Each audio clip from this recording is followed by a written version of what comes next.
were chosen for a lot of reasons. A couple of them, they live in Cedar Rapids, so we didn't have to buy them a plane ticket. They live here, so we didn't have to get a hotel room. That worked for me.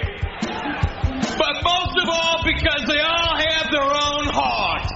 And what's better in the world than a woman with her own heart? Do you realize that you violated company policy? No, sir. I just thought I was doing my job. No, you didn't do your job.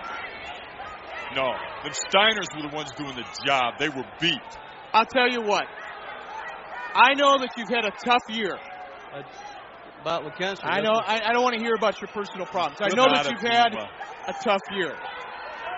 But under the circumstances, I have no other choice.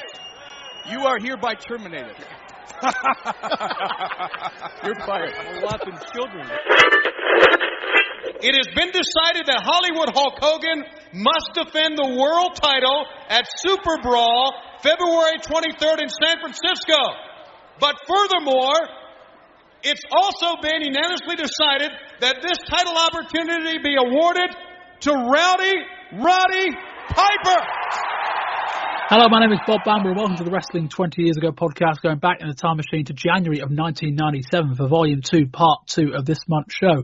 3 volumes for you this month, over 4 parts because of WCW. Volume 1, WWF Take in the Royal Rumble. Volume 3 is all your ECW action for the month. Volume 2 is a 2-parter thanks to WCW having a Clash and a pay-per-view. In Part 1 you can hear the Clash of the Champions review along with the first 3 weeks of television and all of the news. We're coming in here at a slightly cold open for Volume 2, Part 2, looking at NWO Souled Out and the final WCW TV of the month. I'm being joined firstly by Peter Kimber. Pete, hello.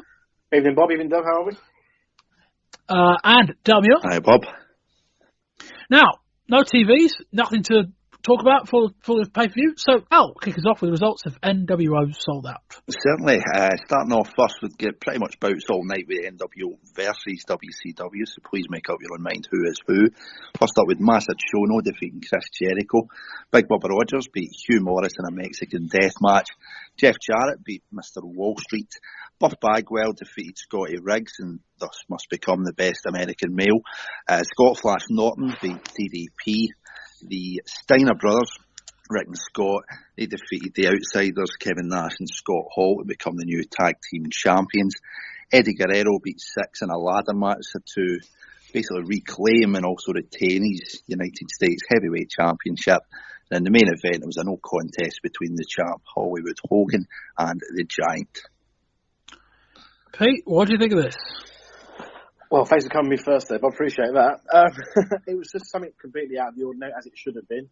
It was an NWO pay-per-view, so I think they tried to distance themselves completely from WCW in the way they produced the show, from obviously the ring announcer, the Miss NWO pageant that was going on in the background, the bikes, the entrance, the weird things that are going on during the matches with the announcer shouting things out.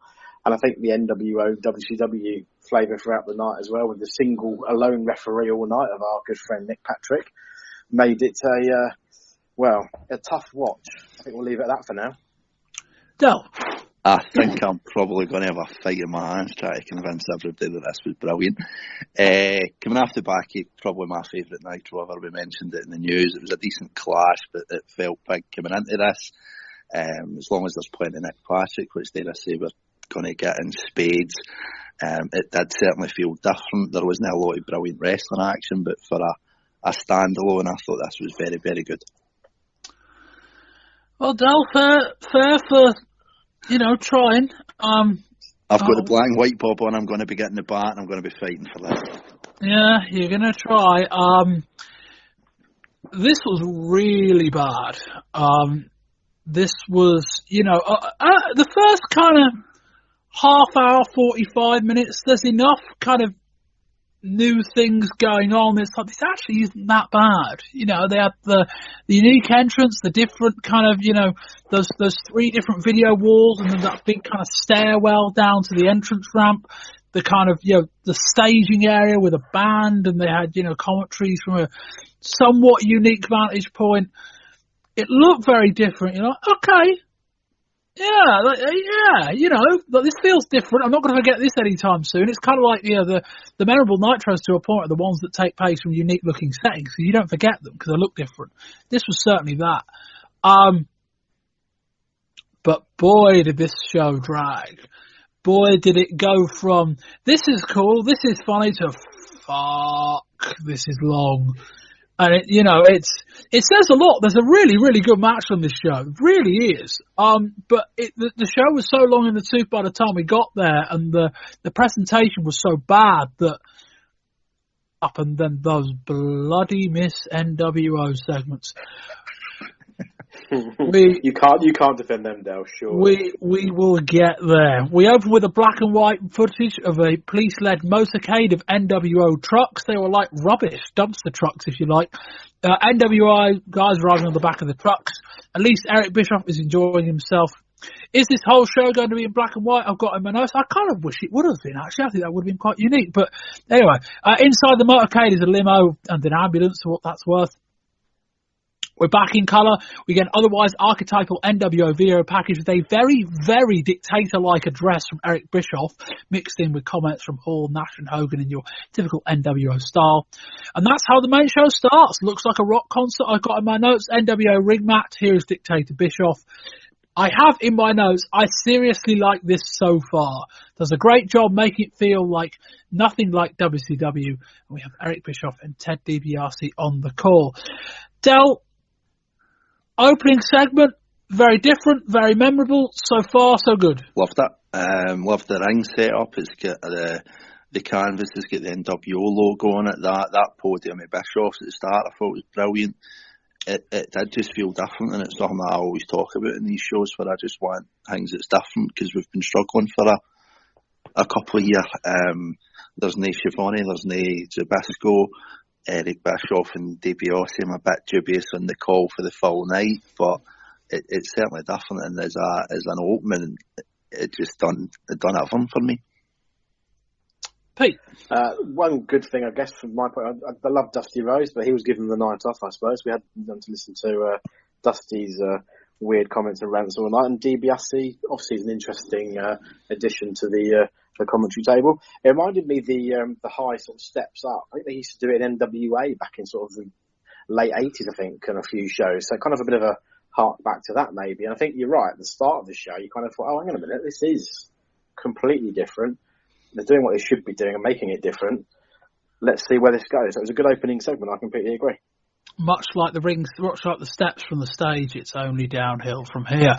From somewhere north of the border, it's Chris Jericho versus Masahiro Chono. The entire night, there was no formal ring announcer. It was done by basically someone on the arena mic. Somewhat robotic, automatic type voice, and there'd be some interesting contributions from that during the show as well. In my notes, I expect Nick Patrick is going to be a very busy man this evening. I at least got that bit right on the show. Chono complains about hair pulling right off the bat. Patrick gives it the response it required. Here comes Sister Sherry and Harlem Heat, the face of fear. The Nasty Boys, Arn Anderson, Meng and Deborah all show up in the crowd. They kind of sit on the floor section, and by and large, with the odd exception, don't do anything of note for the rest of the show. Match is much of nothing so far, with Chono hitting a Russian leg sweep. Jericho hits a spin kick, then comes off the top with a shoulder tackle to the outside. Nice jump back reverse side kick from Bischoff there. He also threw in a solar plexus. For those playing Bischoff bingo, that's 2 on your line. Crowd chants USA, presumably for Nick Patrick. Nobody else there. Could have been that. Jericho kicks Chono in the back of the head. Bischoff says, forget all the wrestling vernacular you hear about that. That's a jump back leg round kick. That simple. At least Bischoff's commentary is making this match interesting. Patrick doing his best to count just about too slowly. The trick with this is just to be a little too slow, and Patrick is holding his count just a little longer. We get an atomic drop from Chono, who goes under the ring and pulls out a table. He unfolds it on the outside. He goes for a suplex to Jericho on the apron, but Jericho reverses it with one into the ring, and follows that with a top rope drop kick. Jericho hits a lion salt from the middle of the ring. Jericho goes to the top. This whole thing was very telegraphed, but Chono kicks him and then shoves him off the turnbuckle through a table unfair on the floor. Chono hits a Mafia kick, Patrick counts normally, and Chono gets the 3. We see a replay of the Mafia kick from a different angle, which looked really nice. They've got to get the angle right on that. Pete? Yeah, again, that Mafia kick looks like it's doing its business again there. These two were quite a competitive match, considering, I think, Chono being a slightly bigger guy, but really could have been a lot better than it was. But a decent start to the match itself. I think it had to start off with an NWO win to get the ball rolling, I suppose, for them on the night. But Jericho is quite competitive in there against Chono, who's a slightly bigger guy, and Chris is that kind of mix between the cruiserweight and probably a US title kind of guy. So not a bad start. I think it could have been a lot better, but we'll probably get on to a lot worse than this as we go along. Del? Aye, good classy styles. You can tell Jericho's worked Japan. I thought he'd done well. Masahiro seems to keep improving. There was a lot of talk in this in the middle about an STF, and I can't actually remember them being an STF in it, but the irony of asking Eric Bischoff what a move acronym is when it's like everything is a back leg round kick. I didn't quite understand that for Ted. But I mean, everything I thought was still pretty different with the ring announcing, the referees. We're probably going to get a lot more in Nick Party because we're going to go on, but at this point it was still fresh. Jericho, I just really like. He's kind of like a young Owen Hart before Owen Hart put the black singlet on, when he was still kind of jumping about and doing high flying. The camera cuts were pretty cool. I like this. Yeah, this wasn't that bad. I mean, I expect that in another setting, probably Japan, these two could have a match that would be significantly better than this. I suspect that in another setting, i.e. a WCW show with WCW announcers, these two could have a significantly better match than this. As it was, I think there were a lot of things working against them, namely a crowd that was also quite flat the entire night, and I'm not sure you can blame them on the whole. The match was okay. It doesn't help the announcers don't really call it, but that would be there'd be matches that suffered a lot more because of that. Bischoff and DiBiase starts off being quite funny. Again, that'll lose its wear as the night goes on. But the action was decent. It was a good match. It wasn't really any better. It lacked a bit of flow. But I agree. We talk about the NWO getting clean wins or not getting clean wins. They did need the opening victory on this match, and Jericho, like it or not, is probably the kind of guy that can eat that kind of defeat, and to an extent just wear it. Jericho's the kind of guy that, to a point, I think, finding you up beating too often is probably a bit like Teflon, in that you can always build him back up because he is good enough to do that. But yeah, so far, probably so good. They're doing Miss NWO. This is tragic. They're literally showing letters sent in from people wanting to be Miss NWO. Got a guy called Jeff Katz asking questions to each of the NWO. This is dreadful. We will come to that later. Non-NWO guys not getting music is a nice touch I've got in my notes. So we move on to match number 2. It's Hugh Morris with Jimmy Hart versus Big Bubba. Morris is wearing a tie-dye shirt and jeans. He looks very, very suspiciously like Big Dick Dudley. For what that's worth. He drops to the outside and throws Bubba into the ring steps. Patrick turns a blind eye to Bubba low-blowing Morris. There's a handcuff randomly tied to the ropes. Jimmy Hart gets some shots in on Bubba on the floor. Bubba gets sent into the corner where his jacket is hanging. He grabs a chain from inside it and floors Morris as he runs in. Bubba uses the weapon. Patrick reprimands him, but nothing more. Morris hits a big moonsault from the top. Patrick begins a 10 count for Bubba. Reluctant counting Patrick is great. He randomly restarts the count halfway through, then attempts to revive him. Morris gets a couple more shots in and asks Patrick to restart the count. Morris grabs the other half of the handcuff that broke off and hits Bubba with it. The match has flattened out significantly. Morris hits a low blow. Patrick strangely does nothing. We head up the ramp. Morris plants Bubba at the base of the steps, about 10 of them to the top of the ramp. Morris goes about 5 to step number 5, goes for a moonsault, but Bubba moves. Bubba gets one of the bikes from ringside and just about runs over Morris with the bike. Looks a bit clunky, but to a point they had to. Patrick does a very, very quick 10 count, and Bubba wins by count out. Del? There was a fucking motorcycle bump. He ran him over with a motorbike.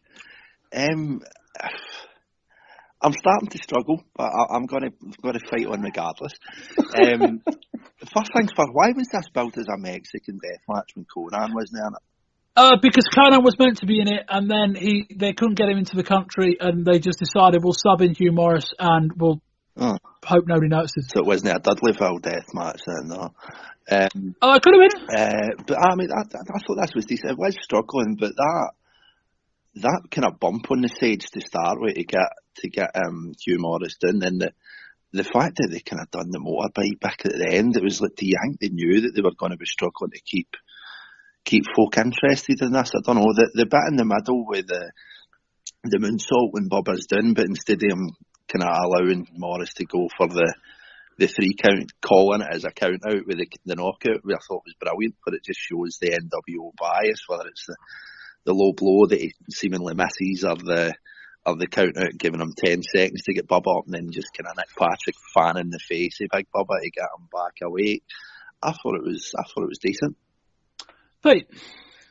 I think if you looked at it from outside looking in, that someone said to you there was a Mexican death match and the end was somebody run over by a motorbike, you might have thought, actually, I want to watch this, but that was probably about it, because the ending probably, I thought, was quite a creative way of finishing a death match, if that makes sense, in 1997, but the rest of it was just a brawl with two guys who are not really, they're not over, they're not doing a great deal. It was just an excuse to have them out there, but you know, Mexican death match means there's something on the line, there's something, there's a meaning towards it, and there was nothing between these two that meant they should have this match. In fact, even if Conan was there, it doesn't really probably mean a great deal either, but the finish was really good. I liked the motorbike. It was not a bad bump from Hugh Morris either, taking it off that bike, and quite brave actually to take it in that sense.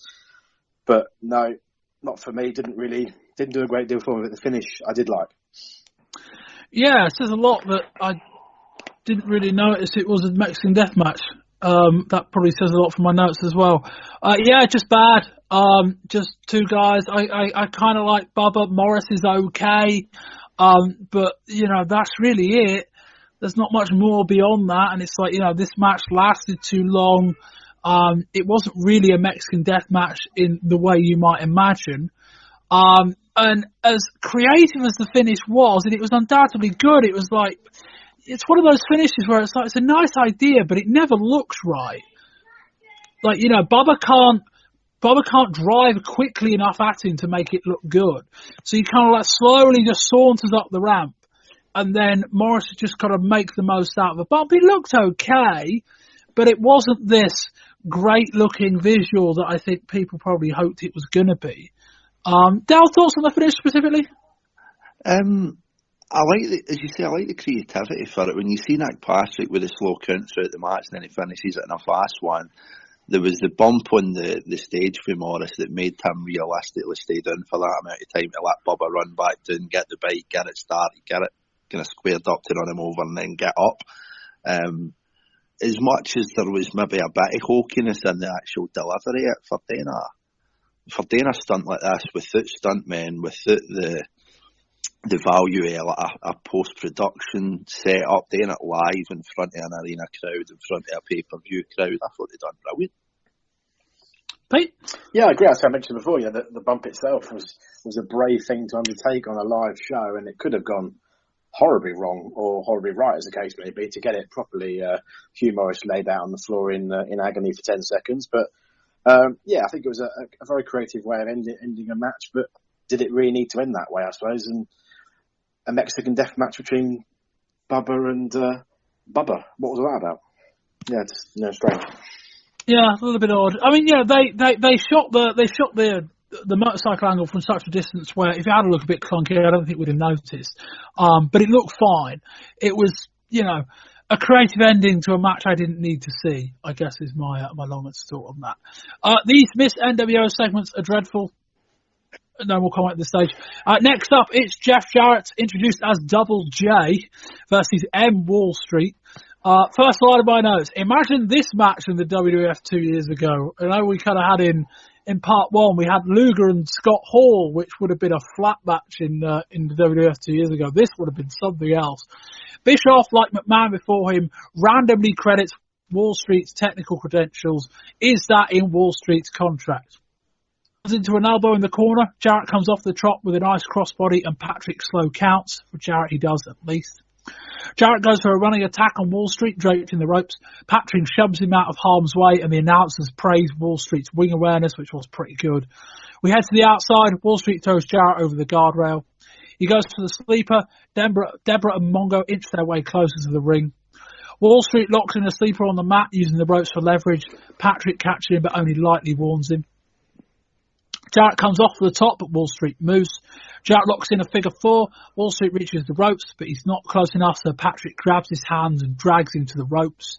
Deborah, meanwhile, is seemingly trying to convince Mongo to get involved.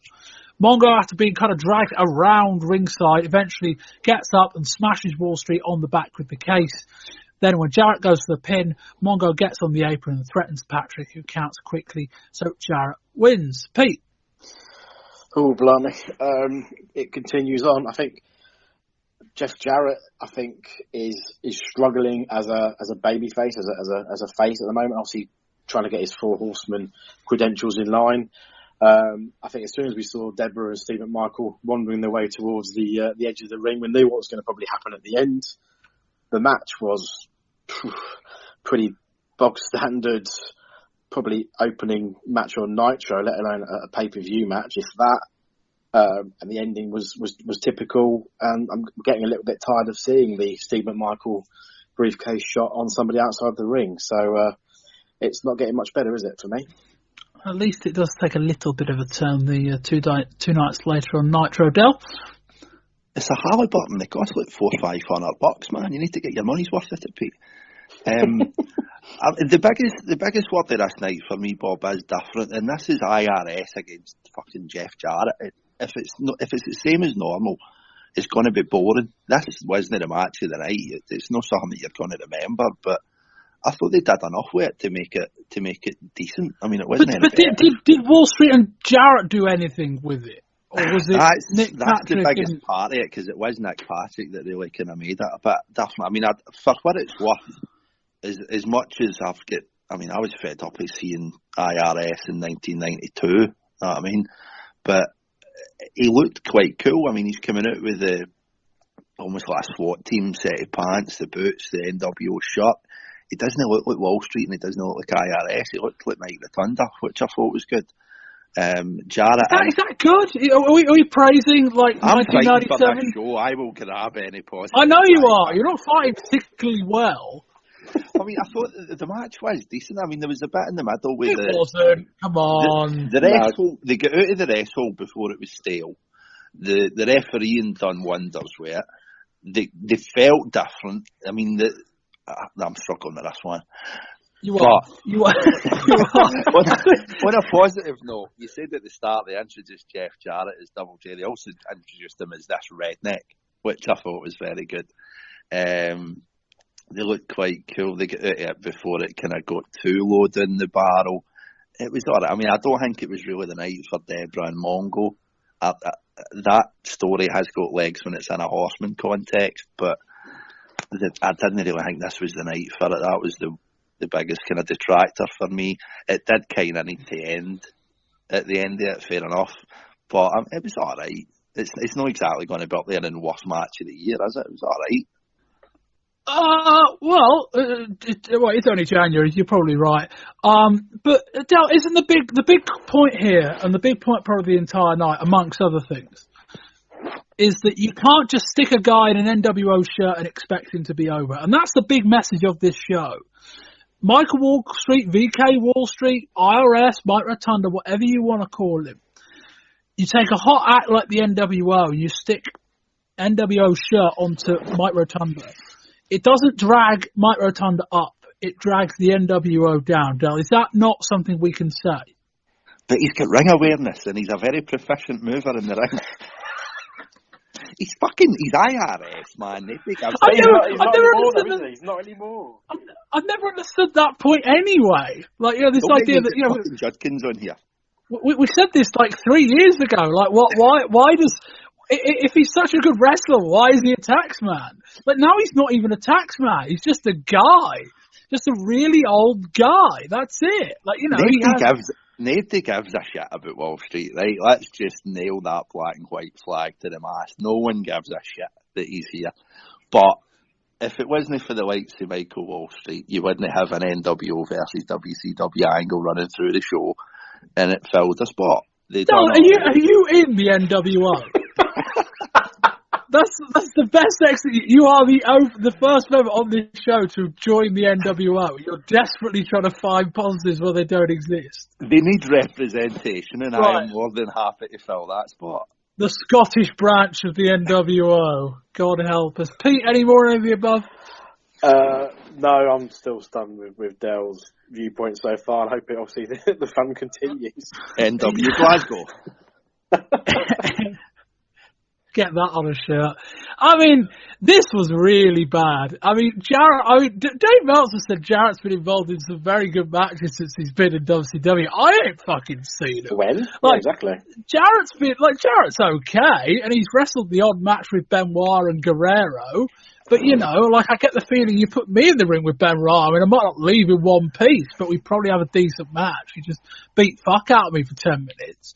But, this idea that Jarrett's any good, I've never seen it. And, we started this project 3.5 years ago. I think, Michael VK Wall Street RS was 2 or 3 years out of date when we started. He's no better off now. And this is the problem with this show. You want to do an NWO show, so you've got to have depth. But the problem is, and as we're going to see during the night, the NWO is really 2 guys. It's probably not even Hogan. It's 2 guys. And it's just a match. Crowd were flat. Nobody cares about Jarrett. Nobody cares about Wall Street. Patrick, this was probably peak Patrick on this show. I think Patrick was the only bit that climbed at any point during the show, but it starts to tail off after this match. The stuff with Deborah and Mongo, we're going to see a little bit more of that on the next Nitro 2 days later. That's okay, but this match was awful. Speaking of awful, the missed NWO segments are still going on. Next up, it's Scottie Riggs versus Marcus Bagwell, who's now being called Buff Bagwell. And I think that's what I've got him down as during my notes. Buff sure does look different now from a few years ago. Dale, speaking of guys that have changed and got bigger, remember Marcus Bagwell, the early days of WCW, with him and Too Cold Scorpio, and Bagwell being this young, somewhat skinny, genuine, proper baby face. Looks a bit different now. Did George Michael really leave Wham and have a solo career, or did he just go to the gym? Because I think he just looks like a tank top George Michael. It's really weird looking at him, but he's up there in the Scottie Steiner stakes. And it's unreal looking at him compared to, as you say, where he was a couple of years ago. Pete? Yeah, Marcus Alexander Bagwell with his nice dry comb through hair and very green, wasn't he, back in the day? He looks, as you say, I mean, at least he embraced, his new look and the NWO. I've got to give him that. And he looks the part. He looks like, as you say, Scott Steiner's probably cousin who's best friends in the gym. So he looks pretty good. And I think he actually is probably quite a good fit in the NWO in that sense. Riggs attacks him from behind. Buff says, now we're going to wrestle before going for a chinlock. They've got a mobile camera on the end of a long pole, which gives us a nice kind of very close-up view of the action. Riggs hits a belly-to-belly. We get a series of exchanges and reversals before Riggs just chucks Bagwell over the top. Riggs gets dropped on the top rope and then fired into the guardrail. Fans chant, Bagwell sucks, and Bagwell plays along, thinking they're cheering for him. Bagwell picks up Riggs and starts doing the American male's hand clap with Riggs' arms while Riggs fights out. Bagwell hits a powerbomb. We get a sunset flip attempt. Riggs ends up pulling Bagwell's trunks down. I did not need to see that. This match is long. Bagwell locks in a submission. Riggs fights out and drops Bagwell to the mat. Riggs hits an enziguri. We get 2 drop kicks from Riggs, then Bagwell hits a running crossbody for a 2. This is a brave choice of match to go long. Lovely sunset flip neck breaker off of the top, and that's enough for the win. Pete? Oh, blimey. Bagwell, there was a reason for these two to be out there. Obviously, the American males had split up. This was the blow-off to that, I suppose. It was just slow and rest holds, pretty much most of the match. You say it was very long, which didn't really go in their favour. I think Buff is he's a cocky heel, which I think suits his persona. Riggs had literally hardly any offense pretty much during the match. Would you agree with that? I think there was very little going on from him. I was trying to stay awake during the match, so I'm not sure how much. He didn't get a hope spot. He didn't get the crowd firing back with him sort of back on top. There was nothing like that at all.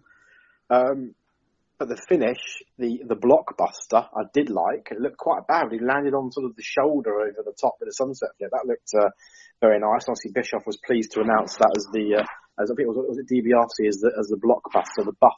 Is it the Buff Blaster? Was that something like that? I think it was called something like that. God knows. But for a blow-off match, for an actual a mini feud they had, it was just so long. It was just, I don't know. It didn't showcase anybody. It didn't really. There was no intensity about it, which is one match that actually probably has something going for it. It's just like any other match on the night, really. So NWO versus a WCW guy. Not that these two were in a tag team. Very strange. Del, how long was this match? I think it was about a minute shy, quarter an hour. It must have went about at least 13, 14. It felt about 20. It did feel long. It felt longer than that. Yeah. It felt really long. Like Go on, Del, what do you think? I thought this should, as Pete said, I think it should have been more of a focus on American male versus American male. I was a bit gutted at the start just because it's a fucking catchy tune. We never heard American males. I think this was the point where you could probably make the argument for a WCW intro for it, whether maybe reminded the fans that's what this is about. You can see that this buff character is a lot different to Marcus Alexander Bagwell. What Pete was saying about did Riggs actually get into this, there was a bit at the start where I actually thought Scottie Riggs looked pretty good, which I've never said. As you say about the bit in the middle, I don't think anybody needs to see Buff in the buff. I mean, we nearly saw his Buff blaster, but it wasn't pretty. But I mean, as a heel, he will get over. I mean, when posing off at the fans with the kind of size of him these days, when he thinks he's better than everybody else, and he will get over as a baddie. I've not got any doubts about that. The biggest kind of takeaway for this, from a negativity point of view, is I thought this was when Nick Patrick really started needing a bit of help. This was set up for Fonzie. I mean, you needed another kind of bad kind of outlaw referee to come in here. But I thought Nick Patrick really started to struggle here. The match itself wasn't great on paper. The fact that they gave him, as I say, near enough quarter an hour, I don't really see what the logic is in that, because they're not exactly renowned for kind of having these long matches and carrying them off. And I just don't.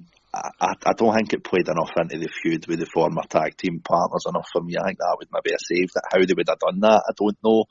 But as Pete says as well, that finish at the end did look pretty tasty, to be fair. Now, what's the best match involving the American males? God. What's the worst match involving the American males? I think that's the problem. You can't really name one or the other. Because the idea that this should have been this big, post-American males thing does kind of overlook the fact that nobody gives a fuck about the American males. Like the idea that they left all of this kind of money on the table because they didn't promote this as this big former American males showdown overlooks the fact that nobody gave a fuck about the American males. It was a cool theme song. I'll give you that. Clap along to that when you're at a live event. And maybe these two are better off apart than they are together on the basis that Bagwell... We know Bagwell's good. I mean, Bagwell's always been good. I mean, I don't know whether he can be good at his size anymore, but he might be able to be different. Riggs looks like a dead horse now on his own. But this was... when you consider some of the talent on this card, and this match felt like the longest match on the card. I know it wasn't, but it felt like it. This was a hell of a brave match to go along, and they just missed it. And yeah, that as you alluded to, this was the match where Patrick stuff started to go over the hill because they kind of ran out of gimmicks. There wasn't really any other, the bent referee only goes a few different ways. Yeah. It doesn't stretch over 8 matches. I mean, they tried. God, they tried. But yeah, this was just a step too far. They were trying, they tried to fill a decent chunk of the middle of the show with a match involving 2 guys, that people just don't care about. No, that's true, and that's the trouble. I think it built up as the American males, but people really. I mean, if the Steiners split up and have a match, you would give a shit, wouldn't you? Clearly. Yes. You know, they've been around for years and years and years, brothers, etc. These two, you know, almost a throwaway tag team with a catchy theme song. I agree with you there, Dale. It meant nothing. And it was way too long. And yeah, it was like, you know, to make this thing even remotely work, we need to hear from Riggs in the weeks following Bagwell turning on him. And I don't think we did. I don't recall it. Dal, you've seen all the Nitros. I don't think we've really heard from Riggs at all. Have we? Beyond the odd...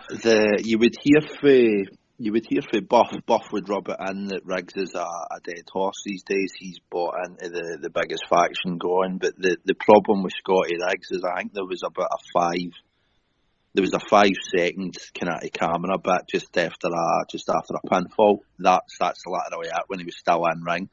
The trouble that Scottie Riggs has had is he's pretty much been dependent on that story getting told with the commentators. But if the commentators are talking about somebody else other than Roddy Piper for the last 6 weeks, I certainly haven't noticed it. Still dreadful. Right, next up, it's Dime Dallas Page versus Scott Norton. Page has a lit cigar in the ring. He takes a hit after the match starts. Randomly, as happened a lot during the last match, the arena voiceover just says, "Loser." Page goes for a chin lock. He then goes for a pile driver before flapjacking down. He calls for the diamond cutter, but Norton cuts him off. Here comes Sting. Norton hits the shoulder breaker on Page. Sting is watching from high up in the lower tier. Page gets slammed into the ring steps. Norton goes to jump onto Page, who moves. Would not want Orton landing on me, that's for sure. Page comes off the top turnbuckle with a clothesline. Patrick has the cadence of his slow counts just right. Page rallies, but Buff Bagwell comes out on the mic, flanked by Vincent, Wall Street and Bubba. The match drops dead as we get an in-ring interview. Page says everything is cool, accepts the NWO shirt from Bagwell. I cannot believe they're falling for this. Page shakes Norton by the hand, then goes to the diamond cutter in the biggest shocker of the year so far. Page gets a couple of extra shots in, then hightails it into the crowd before ripping his shirt off. Nick Patrick, quite rightly, awards Norton the victory by count-out. Pete?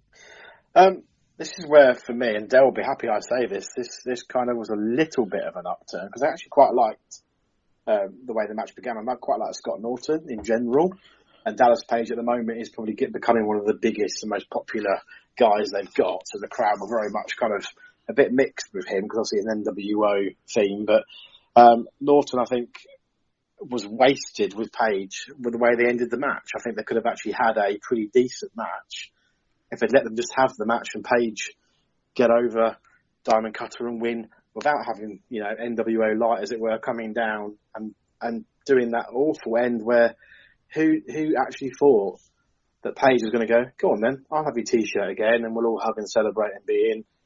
And then obviously hit the Diamond Cutter on Norton as well. He took the Diamond Cutter, not Vincent or anybody else. A few shots into the crowd, and off he went. So just a match to set up that again, that we've already probably seen once before, was a waste of Page and Norton to me.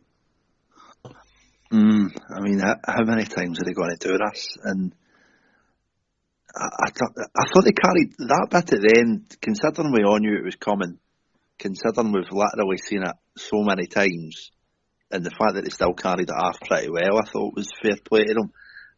The crowd loved Dallas. I mean, he comes out at the start, you get a brilliant reaction for him.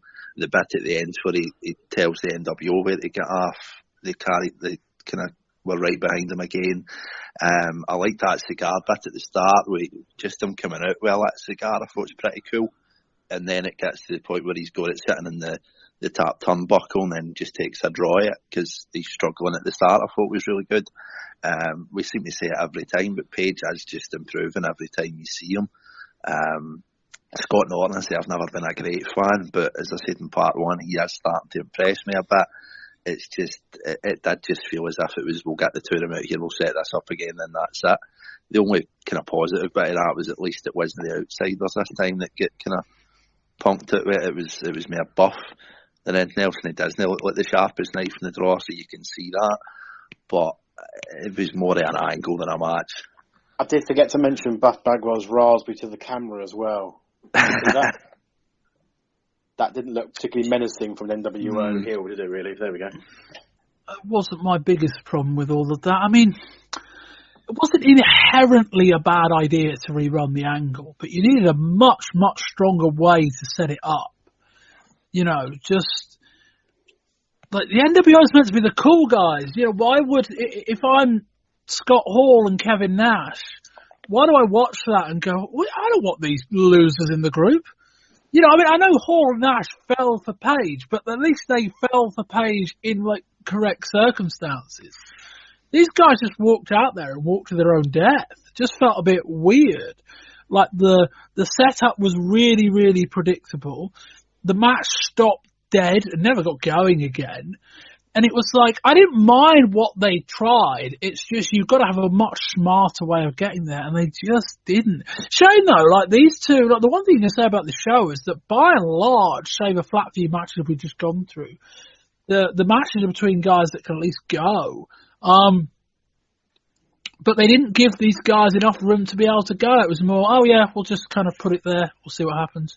And just a bit, yeah, with Page kind of rip it. It was a nice angle, but the angle we covered on Nitro in part 1 is a really, really strong angle because you don't see it coming.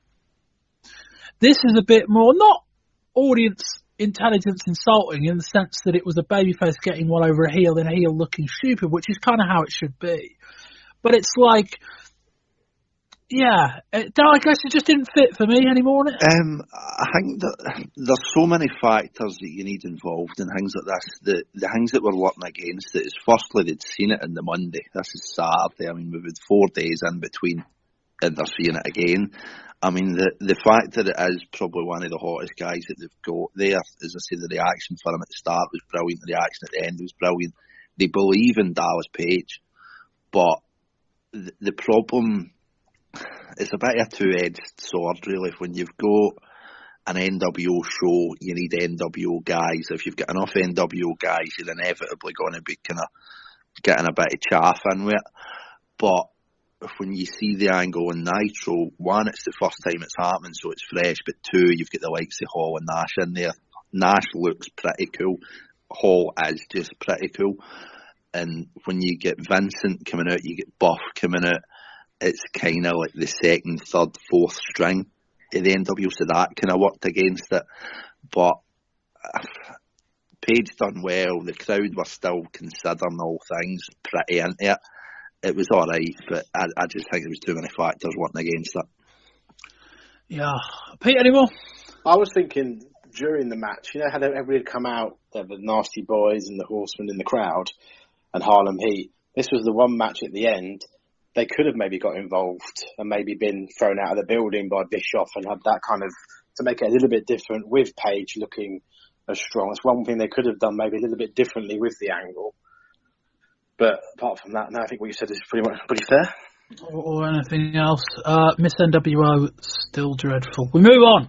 It's the Steiner brothers, Rick and Scott, versus the Outsiders, Scott Hall and Kevin Nash, for the NWO World Tag Team titles. We start with Scott. Steiner hits a fireman's carry. Hall goes for an abdominal stretch, but Scott reverses it into a slam. Hall falls to the outside, and Rick gets involved too. We regroup with Rick against Hall. Rick hits a body slam but gets caught by Hall as he comes off the top, and Hall hits a fall-away slam. Hall hits a choke slam on Scott and tags in Nash. Harlem Heat watch on from the crowd. Nash runs into a big boot, then Scott throws him across the ring with a belly-to-belly suplex.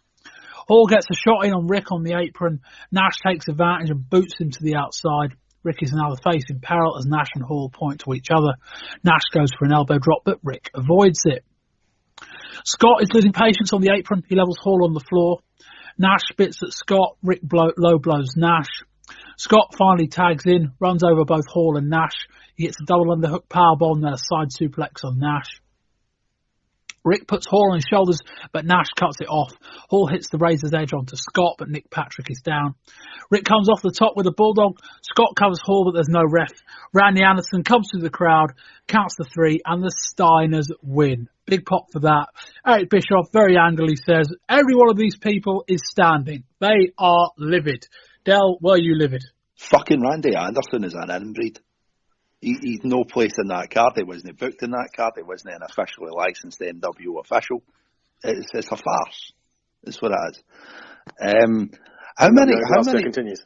How many moves does Kevin Nash know? Can you answer me that, Bob? There's the soft big boot, there's the jackknife, there's the kind of running elbow in the corner. Yeah, I think that one. Yeah.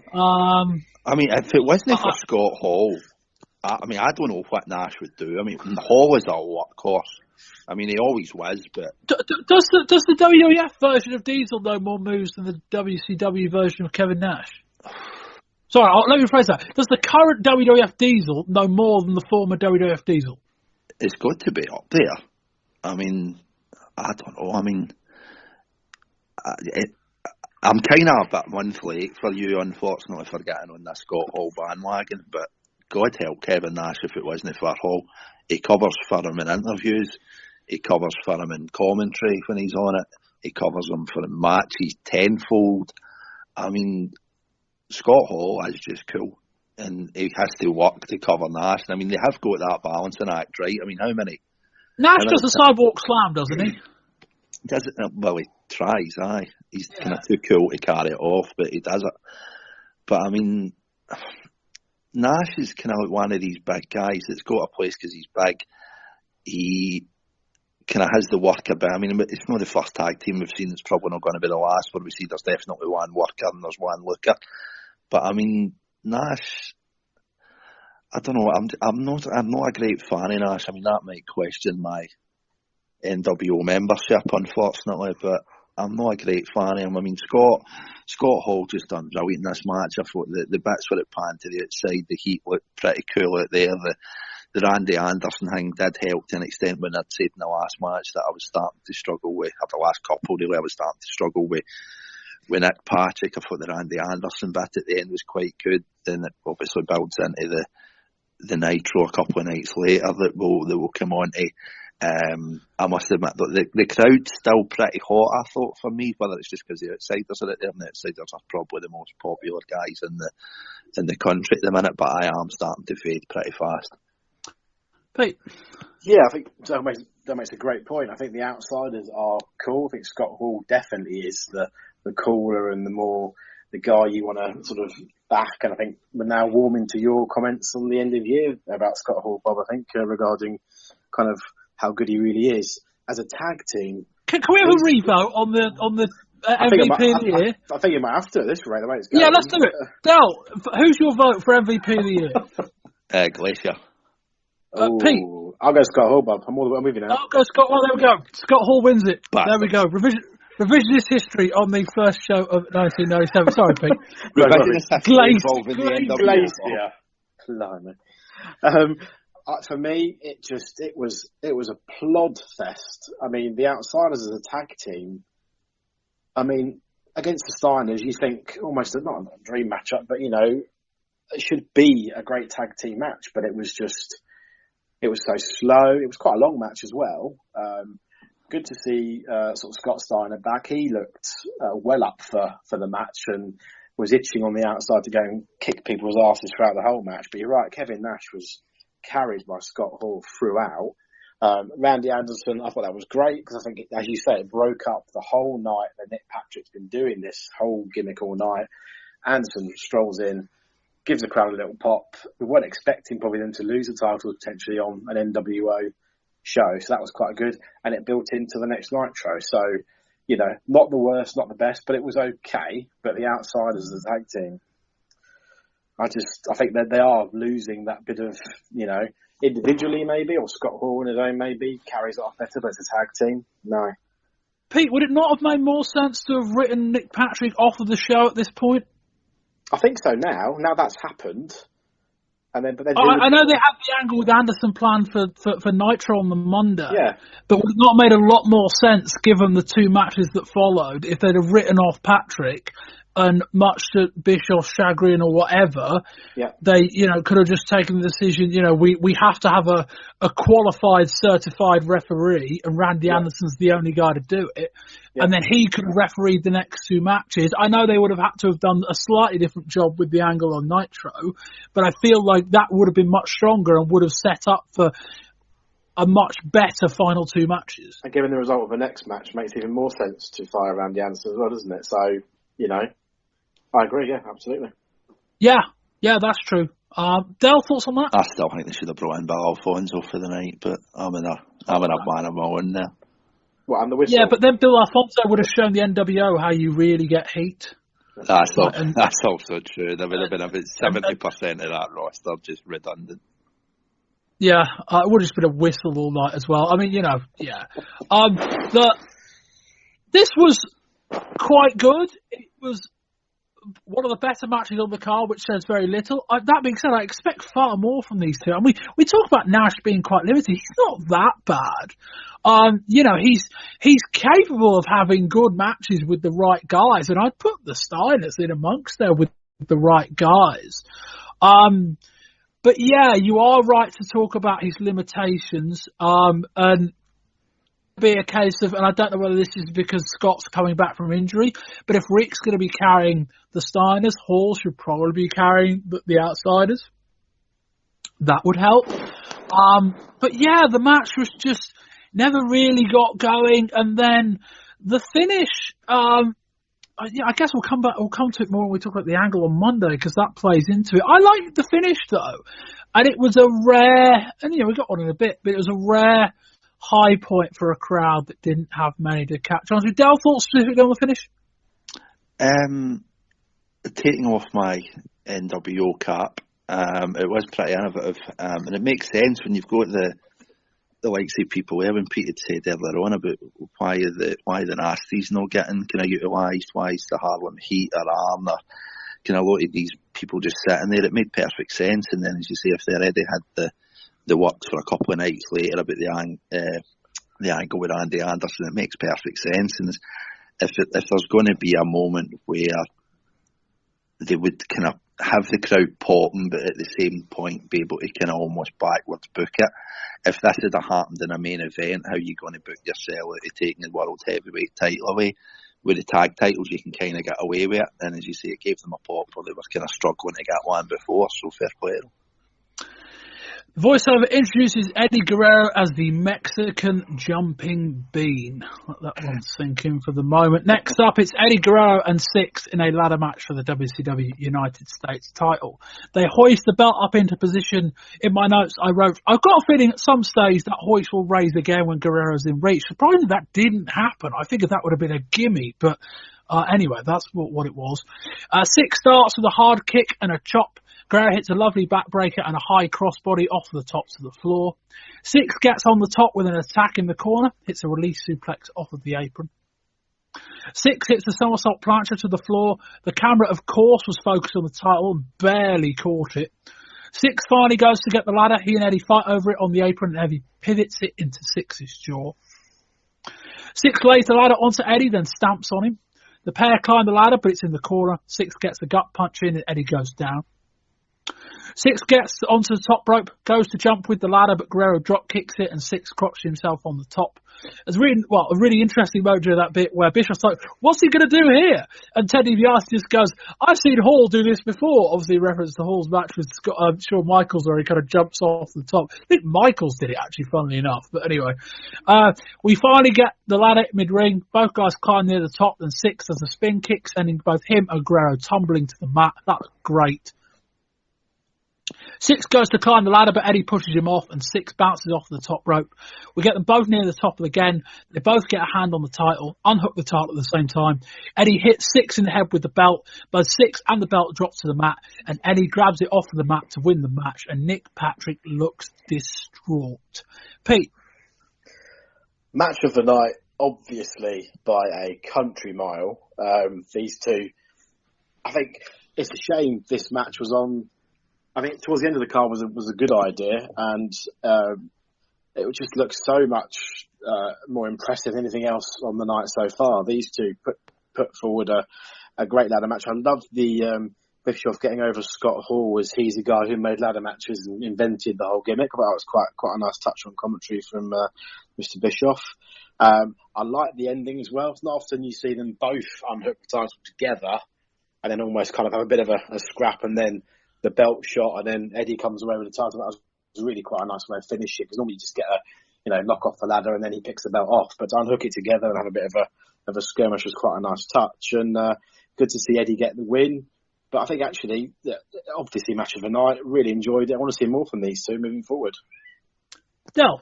I don't know what Bret Hart would say about Scott Hall inventing ladder matches, but bear in mind that is in Canada. I suppose that doesn't affect the NWO. Eddie Guerrero is life, man. It's like, how good is Eddie Guerrero? Seriously. I mean, even just, there was a daft wee bit in this quite early on when they had that, the two of them were up the top rope, Six pushed him off, and he lands on his feet while doing like a backflip. Eddie Guerrero's just brilliant. I thought this was going to be good going in. I wasn't disappointed. I thought they actually done a bit better than I was expecting, because I was, with some of the matches that we've seen in the Midlands, as much as I love this show, there wasn't really a lot of great wrestling, which is kind of a bit of possibly hyperbole, but it was a good show without any kind of great wrestling, but this did deliver. Even just, as I said, daft things in the middle, like Six getting the ladder, he actually made it look as if the ladder weighed more than him, which maybe wouldn't be the hardest thing in the world. It probably does. Well, in fairness, it's kind of depends kind of whether the ladder's wet or Six is wet. I mean, if they were soaking wet, there might be a bit of a toss-up there, but there was kind of Bischoff. What is it with Bischoff and karate? Do you know, Bob? Well, he knows it, doesn't he? I mean, he must do. I swear they should, if there is such a thing as a karate federation, they should just use the commentary for this for an advert. Because Bischoff is just an absolute mark for karate, and whilst trying to convince us that Six is some kind of gold standard athlete in martial arts is just a bit, well, come on. The only thing, kind of the ending with me, as much as I liked it, I thought it was maybe set up more for an NWO win. I thought kind of blasting Six with the title, he's knocked out and then he wins because he lands down in the canvas with the belt. I thought would maybe have made a bit more sense, but it was a really, really decent match. I really enjoyed it. Yeah, this is a really tremendous match on a show that didn't deserve it, presented in a way that didn't show it. With announcers, you know, I think it's fascinating. You could tell that, you know, the announcers were trying to be the announcers, and it wasn't working. And then you could tell that they both realised this is a damn good match. I think the problem from a commentary perspective was it felt really out of place when, you know, and Bischoff and DiBiase to a point got involved in a sense of rooting for their guy. But they also got involved in the sense that they both realised, shit, this is actually a really good match. The problem was, given what the 2 hours that had come before it felt really phony that they'd now be really invested in a back and forth match and all that kind of thing. I know to a point there's always the excuse, well, they're just scouting and, you know, they're so impressed by Guerrero, they're going to try and get him in the group, etc., etc. So there was that. This was really good. I mean, of the three other matches we've covered, it's certainly the least great of the three, but I think a lot of that is due to circumstances more than anything else. Both these guys worked really, really hard. The spin kick off the top from Six was a brave thing to do because he leapt off the rung of the ladder he was on, sort of semi-connected with a spin kick and then had to control his fall. If anything, Guerrero had the easier time of it off that. But this in another place, when we talk about matches in a vacuum, this in another place would have been a tremendous match. But Pete, as it was, with all the stuff that surrounded it, like I didn't get here at the end and think, yeah, this will be a match of the year candidate, and it probably should be. It's definitely up there. I think if you put this match on the Nitros, 2 Nitros previous with the crowds all over it, then I think it would be even better. I think you would literally consider it match of the night because it would just come across so much better. But I think when it comes to, as we go along this year, it will definitely be up there because, as you say, to be a good a match as it was on this particular show, I think lends it much more credibility as well. No? You make the argument that it's certainly a solid bronze out of the 3 that we've seen in the last couple of years, the ladder matches. I think there's probably an argument that you could say this one is probably the hardest time. I mean, there's obviously the comparisons to the SummerSlam one when it was coming off the back of such an amazing kind of debut show in it. That had quite a lot to live up to, but with this coming in the back of what had went before it, this you say this never really had any right to be on this show, or should I say the show never had any right to this match? And kind of been able to deliver it when you're seeing these kind of god-awful Miss NWO contests and just the kind of dips that the crowds had to have tonight. I thought the fact that these two went out there and delivered as well as they did, you could probably make an argument they've done the most work out of any of the three that we've seen so far. Yeah, you know, really good match. Show didn't deserve it. And from one of the best matches we reviewed in a long while to possibly the worst thing we've ever covered. As I alluded to for most of the evening. So, I feel as if it should be a fanfare. Well, I might just lay a bed of music on it like they did. Oh, God. Anyway, so what we haven't covered up until this point, because I just figured we'd cover it all here, and because it's death. They, during the show, had a Miss NWO contest. And the show opened up early doors. Eric Bischoff gleefully showed us all of these entrance of people that wanted to be considered for Miss NWO. And surrounding the ring for the entire show were women sat on bicycles. That'd be different. Sat on motorbikes. It'd be very different, very knockoff. NWO Glasgow. NWO Glasgow, do they sit on bicycles? I think in the NW Glasgow, it would probably have been a similar calibre of ladies, should we say. But I don't know whether they would actually be able to kind of stay on the bike without the bike kind of breaking. Mullet central. That as well. Anyway, so they're sat on motorbikes around ringside and a few on the stage, etc., etc. And Jeff Katz wanders around in these horrendous segments where he asks them all these really quite solicitous questions. One, that they can't ever hear what he's saying, and two, they're all clearly quite nervous to a point quite wary of saying anything too dodgy. So they're all being very, very coy with these answers. And then we get to this, the final of the Miss NWO pageant. Oh, God. I love you. Eric Bischoff, ladies and gentlemen. Winner, Eric. First of all, we're going to pick a winner.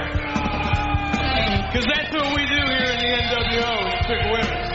I love you guys. Man.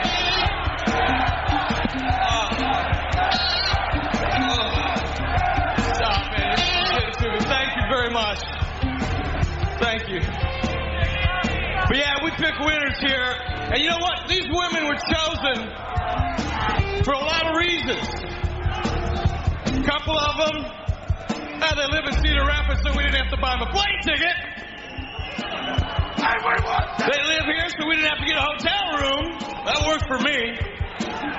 But most of all, because they all have their own hearts. And what's better in the world than a woman with her own heart? Well, we have a problem here. The competition is so close. It's come down, I really like you. It's come down to a tie.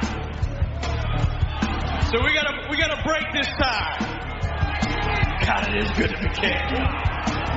So I'm gonna ask the two women who has come down to one question. The woman with the best answer wins. Really simple. So as I move my way up and down the line, I'm thinking of a question. What would I ask some of the finest looking women in Cedar Rapids that have their own heart? Now, when I ask this question, it's between us. You can't hear, and you can't hear. So hold on.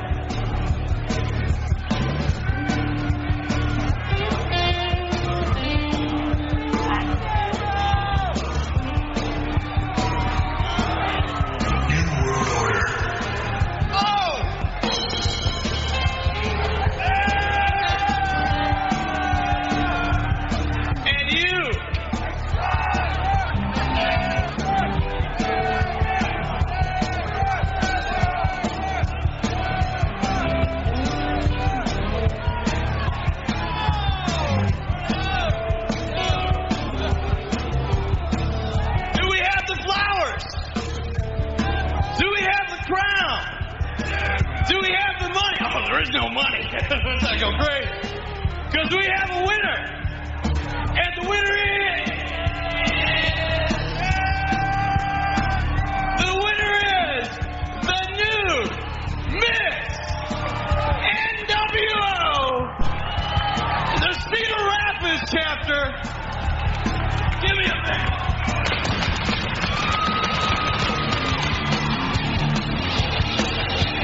Oh, yes, it's good to be paid. Let's do what?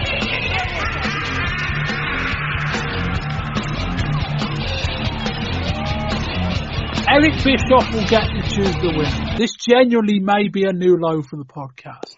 So, we get introductions with Jeff Katz, who introduces each one of the 10 women, who awkwardly dance towards the front of the camera, and they very, very badly edit in these little kind of profile panes on the side of the screen, just because that's what we all paid for this show, for fuck's sake. Anyway, so, Bischoff then says, I'm going to ask a question to each one of them, but he won't let us hear the question or the answer, as if this could get any more seedy than it already is. We'll kill a bit more time. Bischoff kisses the winner, although he cannot necessarily be accused of being purely picking the best looking woman in the lineup or the youngest. Anyway, she gets given a metal NWO tiara and sash, then gets to sit on a throne, a literal throne, an actual toilet with an NWO system behind it. And thus the segment ends. Pete, the horror. Holy Jesus. I would have got it if you'd had, this is going to sound totally tremendously sexist, a load of hot women in bikinis, all, whatever else, and sleazy comments from Bischoff and the NWO and all the NWO all around them. But the state of almost every single one of them was just, oh my God. I mean, there was more mullets on show and just denim jeans, and I don't know what they thought they were getting themselves into. They clearly weren't prepped in any way, shape or form. The questions that guy, whoever the hell he was, a radio host, I believe, they couldn't barely hear, they couldn't barely respond to him. I just went, yeah, I'll do that, or yeah, I agree with you. And he was like, oh, okay, and on to the next one. And the second ended, and you thought, what is going on? This is just, as you say, a new low for this show, and probably a new low for WCW and the NWO as well, because it's, and to crown her as the winner, I think was a bit tongue-in-cheek, clearly, obviously. Bischoff sold it well. He did it twice. I think he laid a big kiss on this woman twice, and she's walking towards the ring going, I don't know what's going on. Like, you can visibly see her mouthing, I don't know what I'm doing or what's going on. Well, she wouldn't be the only one. But what was the point, though? That's what I don't understand. What was the actual point? And Dale, you cannot put this over. Come on, Dale. A man that's got an answer for everything. Explain this. Dale. I'm looking forward to it. Got a 4-page thing, hasn't it? Here we go. This confused me at the start with kind of when Katz is at the start saying, "Oh, does anybody like biker chicks?" Tumbleweed, man. It's like, what the fuck is going on here? Why are these? I want to say girls, but women sitting on bikes, and it's what does this mean? And then it starts off as if they've kind of fed them the lines when it's, I think one of the first questions was, the NWO believes in going all the way. What does going all the way mean to you? And it's like, fellatio? Is that it? Well, for now. And it's like, it doesn't sound as good when you say it, Dale, to be honest. Well, it's me talking about fellatio might be a Patreon kind of special in the coming months. But speaking of new lows for this show, I mean, it started off kind of, that's cheeky, that's different, that's kind of Generation X and all that, cool, fair enough. And then the further that got on during the night, I mean, you had people talking about feet, which I'm sure Tony Atlas popped for. There was one of them that, I mean, I know we're in a live arena, there's a band playing in the background, and there's kind of like tannoy systems going off for a crowd cheering, there's a show going on, adrenaline and all that. I know you maybe wouldn't hear them, but I mean, there's some of them in the middle, I'm convinced they just never heard because they were deaf, because they're old. I mean, my concern coming into this, similar to what Pete was talking about, is I thought this was just purely a Nash and Hall inception, or a Bischoff concept, where it's like, well, we'll get all these student frat girls coming in, and they'll be 18, 19, 20-year-old, and it'll just be like a bikini contest. And I mean, by the end of it, I was actually thinking, well, that's probably going to be the lesser of the two evils if we did get that. And it's, I don't know, I mean, when you've got Bischoff's up there, right? You've got Buff Bagwell, who's kind of one of the latest charges of the order. I mean, who would you go to hire girls for this? Would you go to Bischoff, who's probably going to go to a biker bar and pick them out? Or do you go to Buff, who used to be a stripper? I mean, who's going to have the kind of better looking lasses to go into this? That's one point. The second I'd go to Scott Hall. Exactly. I was just going to say that. MVP. Probably. I mean... I'm not even joking about that. In the phrase of the question you explained, I'd go to the Kingpin, the guy that's, really cool. I mean, that's one thing, but I mean, I think the second kind of worst part of this for me, I mean, there are a lot of bad parts, and thankfully we never got to see too much of it, but surely the point in this, if it wasn't going to be what I thought it originally was, which kind of had my misconceptions about to start, we were just getting in hot chicks, quote unquote, which this certainly was not. Surely the point of this would be to make an angle out of it, to get an angle out of it, to get something plausible out of this. I mean, surely this was set up for... I mean, Bob, who's Miss Beauty contest in WCW? Why the fuck was Deborah McMichael now here interrupting it at the end?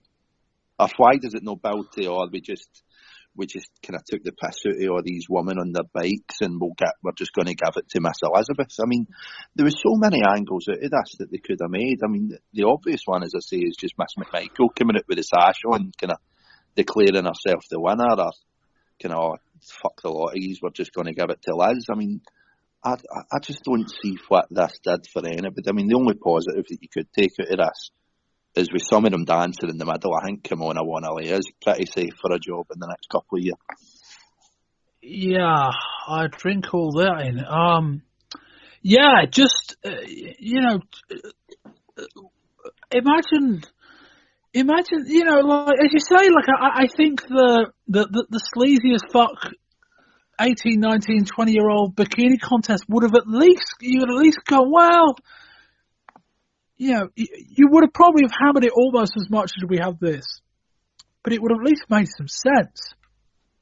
This was just weird. The reason this happened, because Eric Bischoff got shits and giggles out of it. That's all it was. And admittedly, he didn't kiss the hottest woman in the line. I don't necessarily know what that says. But yeah, like, this entire show was just Eric Bischoff's vision of something. And we know Bischoff was a biker. And he was enjoying the fuck out of himself. Nobody else was. The women didn't look particularly comfortable.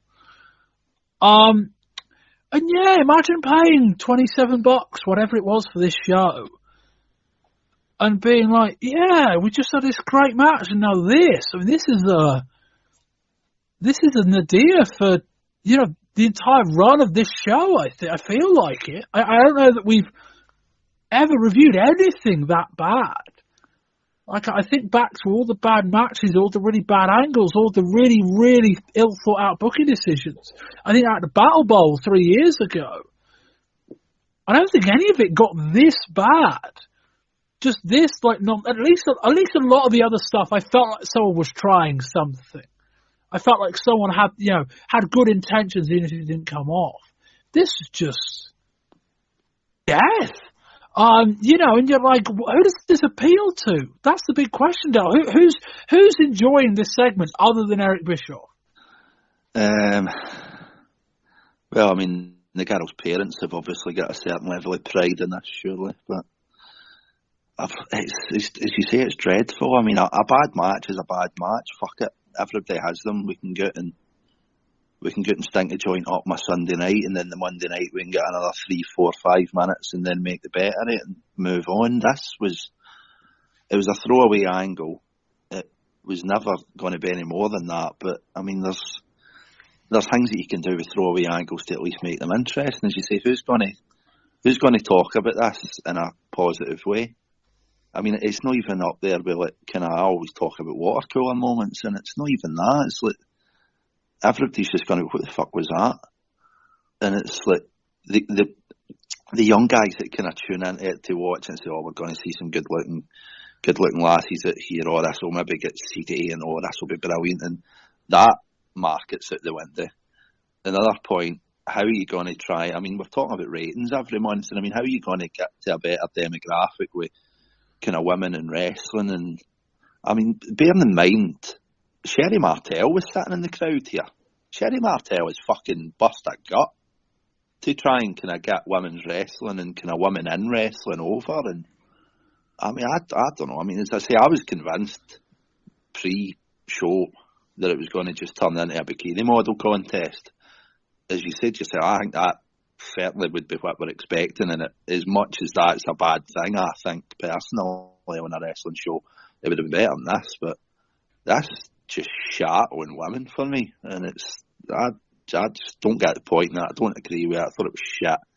And I don't know, it was fucking disgusting in a multitude of levels. Pete, any last words? I just generally, forget others, just generally, we might end it now. The entire thing. When the NWO had that hotel segment where Hogan and the guys were all mucking about in the hotel room, and I believe Bischoff in reality was like calling an audible and went to the hotel and said, guys, this is shit, this is awful.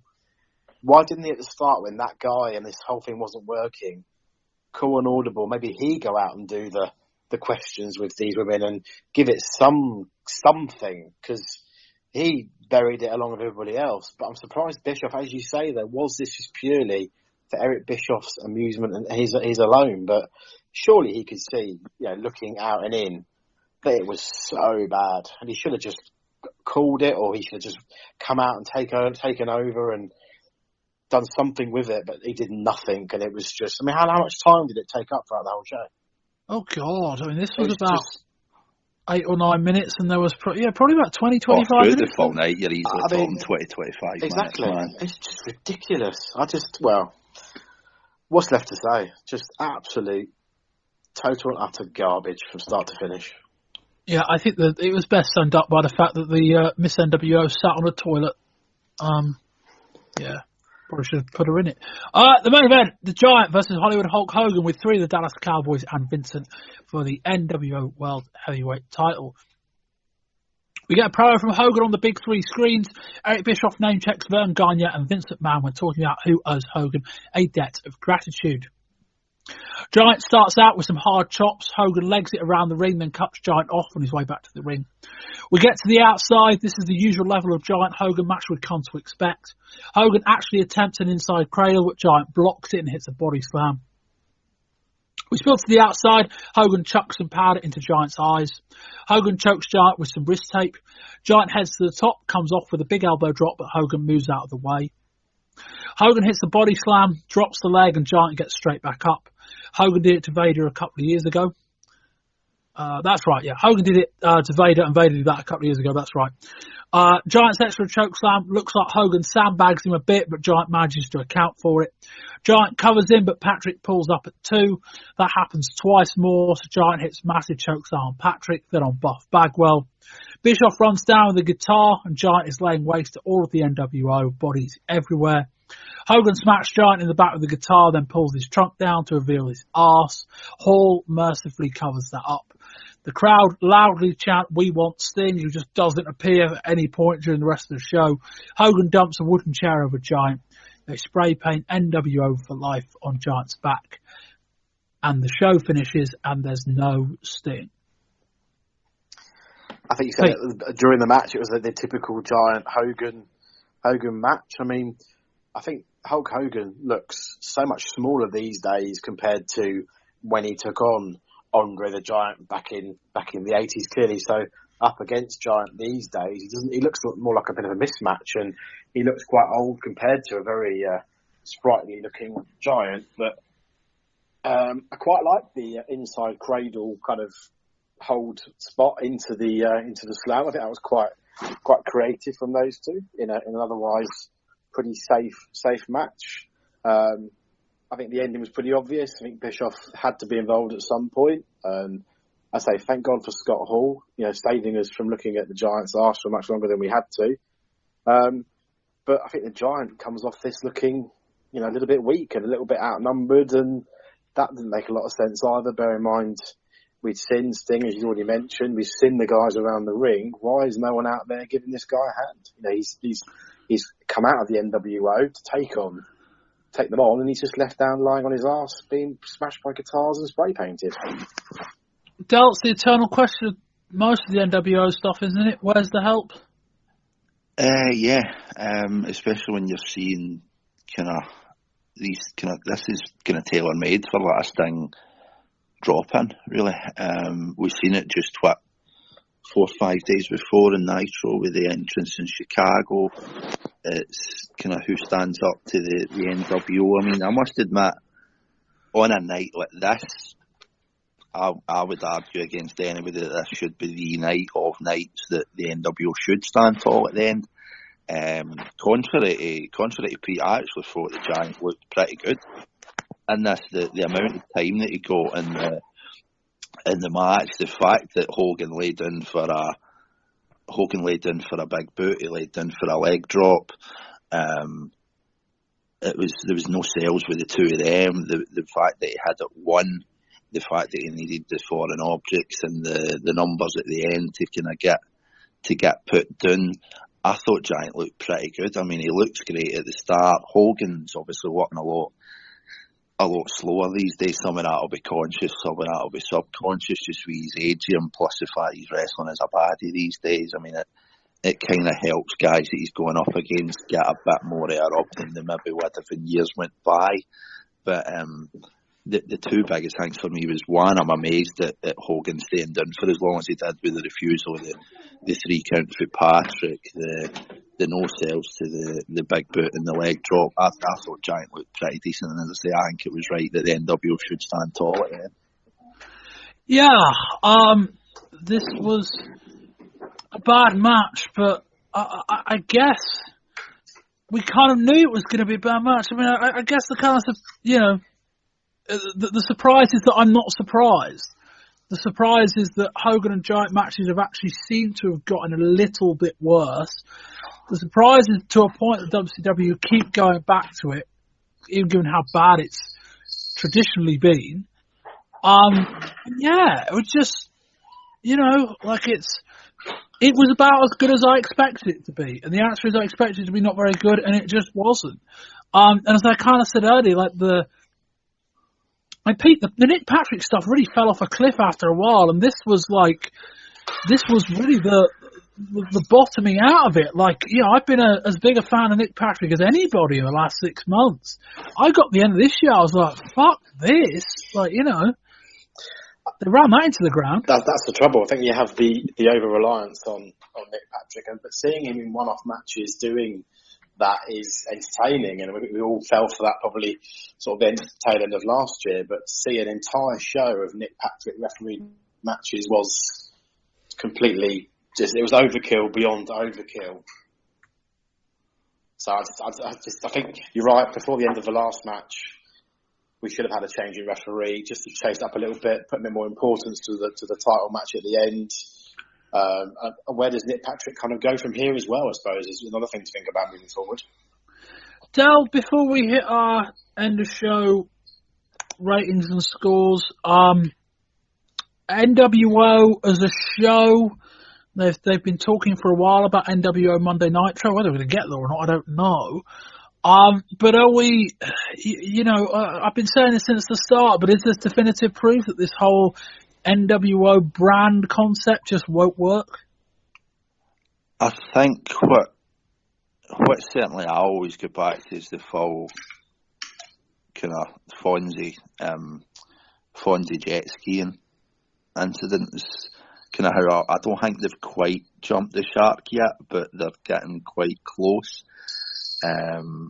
We had different opinions on the first ever NWO hour on Nitro. I thought it was pretty cool. Giant was obviously still in the black and white at that point. I thought he was pretty funny, but I thought that had legs. This coming in, I was very excited for this, and I thought it delivered to an extent for me, which will obviously come on to more from my talking about the show itself. But I think the biggest issue for me kind of come close the show before we review it is the Patrick kind of side. I mean, the last time I can remember somebody being in as many matches as this was Savio Vega.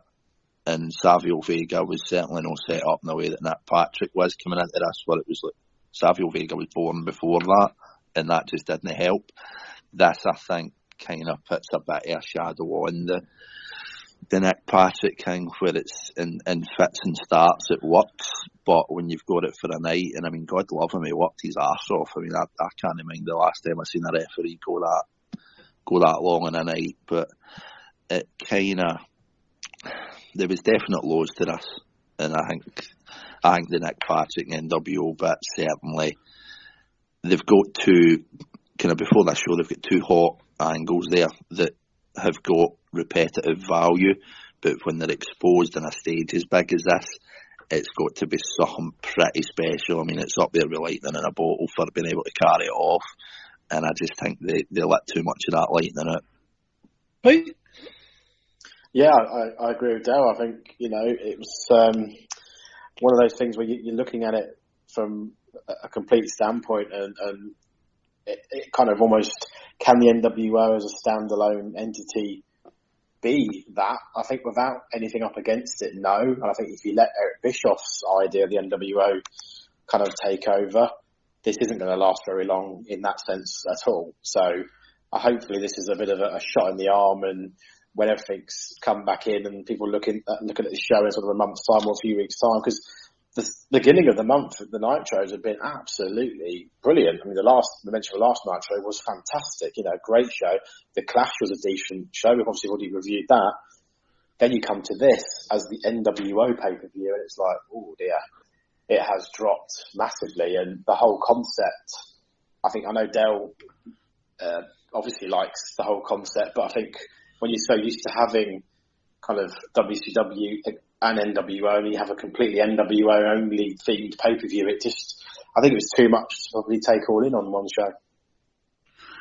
Yeah, I've been through this enough times before. The NWO was at its best before it was the NWO, when it was a couple of guys rallying against the establishment almost.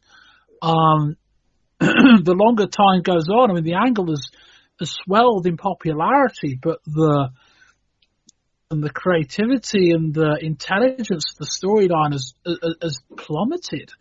And this has proven almost beyond doubt a fair number of things, which is one, the idea that an NWO-led show could work over any length of time, I think has been debunked. I think we now know that to be wrong.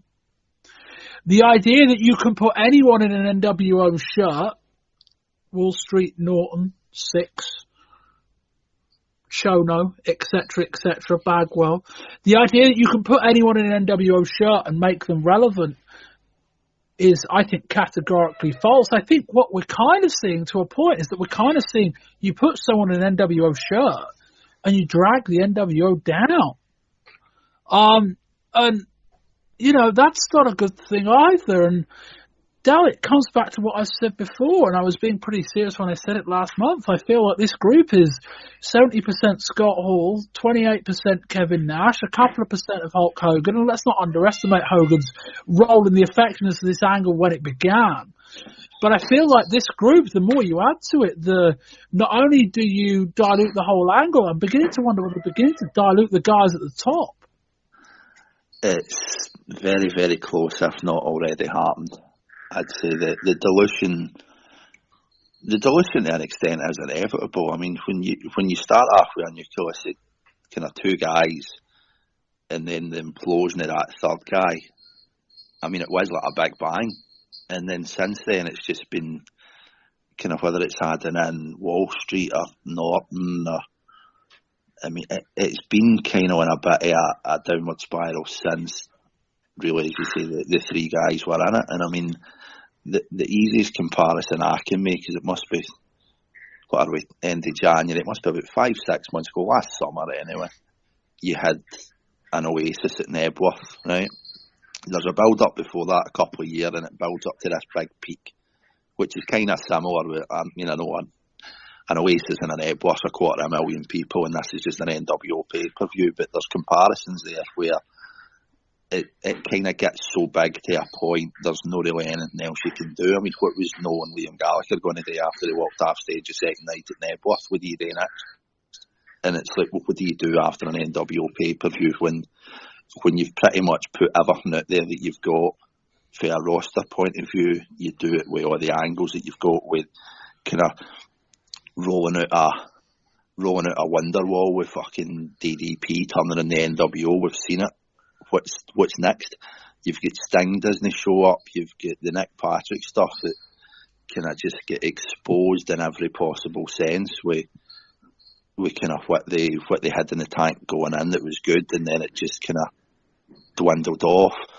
If we need to see new things for the NWO, is it going to be on a par with last July, or is it going to be on a par with a fucking missed NWO contest? Is that what we've came to now when we've got that many kind of factions in this? That's the kind of best new ideas that we've got. I mean, it's as much as I'm still on board with it, and as much as I think it does stand alone in a 3-hour show, which I'll need to argue my point for in a couple of minutes, it's at a point now where it's, well, what else have you got? We've seen it. We've had the first few months. We've had the influx of new members. Well, what's next? You can't live for what happened yesterday. You've always got to live for the morrow, and it's what comes tomorrow. And I think at this point they're kind of struggling. Pete, overall thoughts on this show and a score rating out of 10. Okay, where do we start? I think the whole thing from start to finish was something completely that we've not seen before. I'll go with the rating first. I'm going to give it a 3, and I'm going to give it a 3 based on 6 versus Eddie Guerrero. If you can give it a 3 closest to your mic, Pete, that'd be appreciated. Are you sitting on Miss NWO's toilet, Pete? I'm not, unfortunately. One moment, sorry. I've had to move location. Sorry. I can hear you rattling around, but yes, it's... Sorry about that. It's all right. 3 out of 10. 3 out of 10 based on 6 and Eddie Guerrero. I didn't like the third camera. I thought that looked... with the slight colours and the angles everyone was shooting. The ring announcer you could barely hear. We only heard the NWO music twice, the proper NWO theme, which really has got them over in that sense. I just think it was a weird night all round and not a great embodiment of the NWO. I think the two coolest guys, Nash and Hall, weren't on there enough probably as well to really put it over. I think you made a great point there, Dale, that, you know, the NWO are... Oh, sorry, Bob did originally, that the NWO were Norton, Hall and Nash up against everybody. It was those two who came into the rival organisation in that angle. And it's just, you know, now you've got all these feeder guys, and it wasn't enough to put the show over for like a 2-hour, 40-minute pay-per-view. I watched it in 3 sittings, I think, over sort of 4 nights in the end in chunks, which is not a good sign when you're watching a show. So I'm going to go for 3. Del. Here we go. First things first, I said it at the start, I've said it through, I'm going to say it now. It was different, which this had to be. That if this delivered on one level, it had to be that it was different. It's no WCW, it's no NWA, it's NWO, and it had to feel like the NWO, and this did. There wasn't great wrestling matches in it, with the obvious exception of the ladder match. I wouldn't even say, apart from that, there's one that you had to see, but I just thought the night was brilliant. The Miss NWO thing was god-awful, but the arena felt cool. The different lighting at the stage, the 3 screens, the music getting cut out for WCW, there was a lot of thought went into this, and I think it was more just an over-reliance on dependable acts, whether it's the turn of DDP, the Nick Patrick stuff. On Nick Patrick, as much as it did start to dwindle, that man worked a hell of a shift. And as I say, he come up with creative ends for matches, which there were at points in this. I thought they did well. It just kind of got a bit much at the end. But I mean, for me, having a show like this where you've got so much that's different, you've got so much that looks cool. The fact that you've not got a Sting, you've not got a Luger, you've got Savage, Flair, Benoit, Arn, Malenko, Conan, the Harlem Heat, Ultimo Dragon, without having all of these kind of roster members in this, I thought they still put on a fucking decent show. Was there flaws? Definitely. Was there a lack of maybe wall-to-wall wrestling action by the 15-20 minutes you go in one match? Definitely. But it was an NWO night. I thought it looked cool. I thought it was cool. As a one and done, I'm very much behind this. I'm still sticking to my guns. I'm giving it a solid 7. 7. Wow. Originally, I was pushing an 8, but I'm giving it a 7 because you can't really have a match. 7 out of what? I'm still sticking to 10.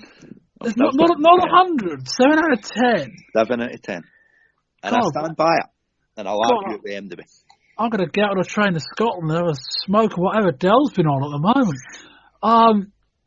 This show was a disaster. This show was one match away, one very, very good ladder match away from being, without much question, the worst thing to ever call itself a wrestling pay-per-view ever. It was self-indulgent. It was horrendous to watch. The in-ring action was bad. It was indicative of a group that's, creatively from WCW's perspective, that have got greedy. It was indicative of, a lack of control, a lack of, someone's got to be saying no to Eric Bischoff right now. Someone's got to have that idea that, look, this might be your plaything, come what may, but you've got to have some control. And that's kind of the problem with the NWO. When the NWO's got nothing to fight against, it's this. And this was death. The Miss NWO thing was just we could do a show for another 50 years. This may be the worst thing we ever see. I mean, it was that bad. And it's just like, what's the game plan here? What's the goal? And the big point that we never really got to is that I feel like Hogan and Giant, with the exception of Hogan and Luger's the big match they've got, I feel like they've burnt us out on Hogan and Giant. And the other thing is, I don't really feel like this angle's got that many legs right now. I know business is really hot. I know they're selling a shitload of tickets, they're selling a shitload of merchandise, but from experience, what tends to happen with these kind of storylines is that the business trends generally follow a lot further behind from the strength of the action. And business might go up a while on the basis that what happened in the last 6 months. But if they can't follow this up, I think at some point the tides are going to turn. It's going to start to come the other way unless they can be better than this. I mean, we talk about guys. This is your core audience. If you bought this show, it would have been a lot of WCW's regular buyers and a lot of people that just bought on the off chance. Who got to the end of this and went, I got my money's worth? Me. Dell got to the end and thought he to got be his fair, I money's did worth. get the tape half of you, so I did technically get my Well, that's true. That's true. You got my money's worth. I didn't. 1.5 out of 10 from me. Is that the lowest score? That's a good question. I don't think we've went below a 2 or a 3. Well, we never formally reviewed Battle Bowl. Battle Bowl would have got a 1. We never formally did it. That show's still kind of pending. I might actually add on another point to this show just for it now being your new measure of yardstick for getting ready Battle Bowl. I mean, it was only one. I mean, it's a hell of a show that there's a lot of matches that good that could be on a show that way. God knows, they just for a show less than 1.5. I don't think so. Not formally. We've had the odd 2, the odd 2.5, but yeah. I mean, as I say, like there is something to be said that this is a 1.5 out of 10 show. But it does at least, if you watch the first 30, 40 minutes, it's rarely boring. It gets very boring after that. But it's not like a 1.5 show where it's, Battle Bowl's 1.5 show, don't get anywhere near it. This is like, there's enough intrigue in this, but God, it goes downhill fast. Yeah, 1.5 out of 10 from me. I would like to bring down the man who is in that ring at this time. Referee Randy Anderson. You want us to beat him up? No, don't beat him up. Come on down. Where is that? He's up in a ring. They wouldn't even have, nepotism runs rampant in WCW. This redneck has a job because he's related to somebody. Now, I've said before that we would have a Come level here, you goof. Front and center. Pick up that microphone. Sir? I want you to tell me. Settle down. All right. What were you thinking last night? I was just refereeing No, WCW. No, I don't think you get it. First of all, what were you doing in the building? The promoter gave me a ticket for the event, WCW. It was sold out, I believe, sucker. Mr. Murnick gave me a ticket. You mean to tell me that a WCW promoter gave you a ticket? Is that what you're telling me? Yes, sir. And how much did you pay for that ticket? It was a gift. A gift? Yeah, I'm going to give you something. sir. How about I give No, we'll take care of this. A gift. Yes, sir. Are you familiar at all with company policy relating to receiving gifts from other WCW employees? No, sir. Ignorance is no excuse, Randy Anderson. The fact is, you cannot accept payola. You cannot accept freebies of any kind. You realize that you violated company policy? No, sir. I just thought I was doing my job. No, you didn't do your job. No, the Steiners were the ones doing the job. They were beat. I'll tell you what. I know that you've had a tough year. About with cancer. I know. I don't want to hear about your personal problems. I know that you've had a tough year. But under the circumstances, I have no other choice. You are hereby terminated. You're fired. My wife and children are watching. I don't want to hear about your family problems. I'm telling you, you were fired. Good luck. I wish you the best. No hard feelings. No hard feelings. We kick off the follow-up to Souled Out with Bischoff and the Outsiders on commentary. They run down the finish to last night's tag title match, saying how they had it won before Randy Anderson counts to 3. The ref gets called up to explain himself. Bischoff reads in the right act and he gets sacked live on TV. Hell of a segment that. Out comes the Steiners and they're told to return their titles. Scott throws his at Bischoff, Rick throws his on the concrete. Steiners then get the better of Meng and Barbarian, with Scott winning with a belly to belly. Tony and Larry take over. They recap the opener. They can't show footage as it was an NWO show, but they still show stills from Saturday night. Roadblock's back and he gets squashed by the Giant, who calls out Hogan for a rematch tonight. Next we get Jarrett and Eddie. Again, McMichaels make an appearance. Deborah tries to get Mongo to hit Eddie with the briefcase, but McMichael goes for Jarrett instead. Deborah then raises Jeff's hand for the DQ win. Tony tells us he's miraculously gained the gold dust footage from Starrcade showing Piper beating Hogan. It gets cut before the final drop of Hogan's arm. Out comes Bischoff to rip up the master tape, and because it's the only one, we'll never see it again. Osmo Dragon beats the debuting Billy Pearl, who looks more evenly matched in stature to Sonny Ono. The entire Horsemen join Gene on the stage. Flair says they're reunited. Benoit tells Sullivan to let it go. Hour 2 starts with the debuting Ron Powers getting racked before Gina interviews Luger. He says the NWO is running wild, but he and Giant are WCW. Tenay and Brian join us and they talk about Randy Savage before showing us Randy Anderson. First up, we get the amazing French Canadians losing to Arn and Mongo. Devon Storms back in the team with Ace Darling in a title match against Nash and Hall. Extreme look like a junior high Bret and Owen Hart. The Outsiders win with an outsider's edge. Joe Gomez then gets a solo run out without Renegade and quickly squashed by the Taskmaster. Hogan enters with Bischoff and Liz. They continue their revisionist history of Hogan's easy win, adding Giant to the list of Piper and Savage. Sting and Savage look on. Hogan seems to accept Giant's challenge for tonight. An unknown face in Jerry Flynn. He taps to Dean Malenko's Cloverleaf. At the desk, a cop delivers an envelope for a championship committee to Schiavone. He tells the live crowd Hogan must defend his title at Super Bowl against Roddy Piper. In ring, Benoit and Hugh Morris go at it. Morris misses his moonsault, but Taskmaster's new woman distracts. Sullivan chairs Benoit and Morris wins. Gene questions Sullivan, Hart expresses his disgust, and the new woman gives an interview. She's a pocket rocket. We come back with 6 minutes of airtime remaining for the main event. Hogan takes the mic and says he'll take both Piper and the Giant right now.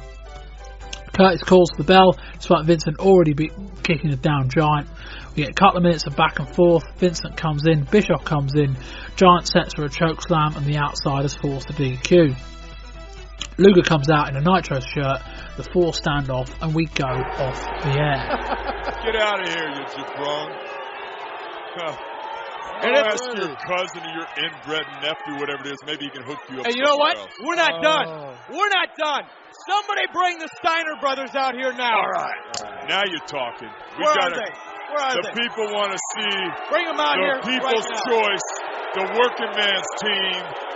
You want to see the real tag champs, Big Kev, Big Scott, ready to do it. Watch this, dude. This could be sweet. Come on out, gentlemen. Come here, you two goofs. Come on out. Come here. Come here. Which one you want?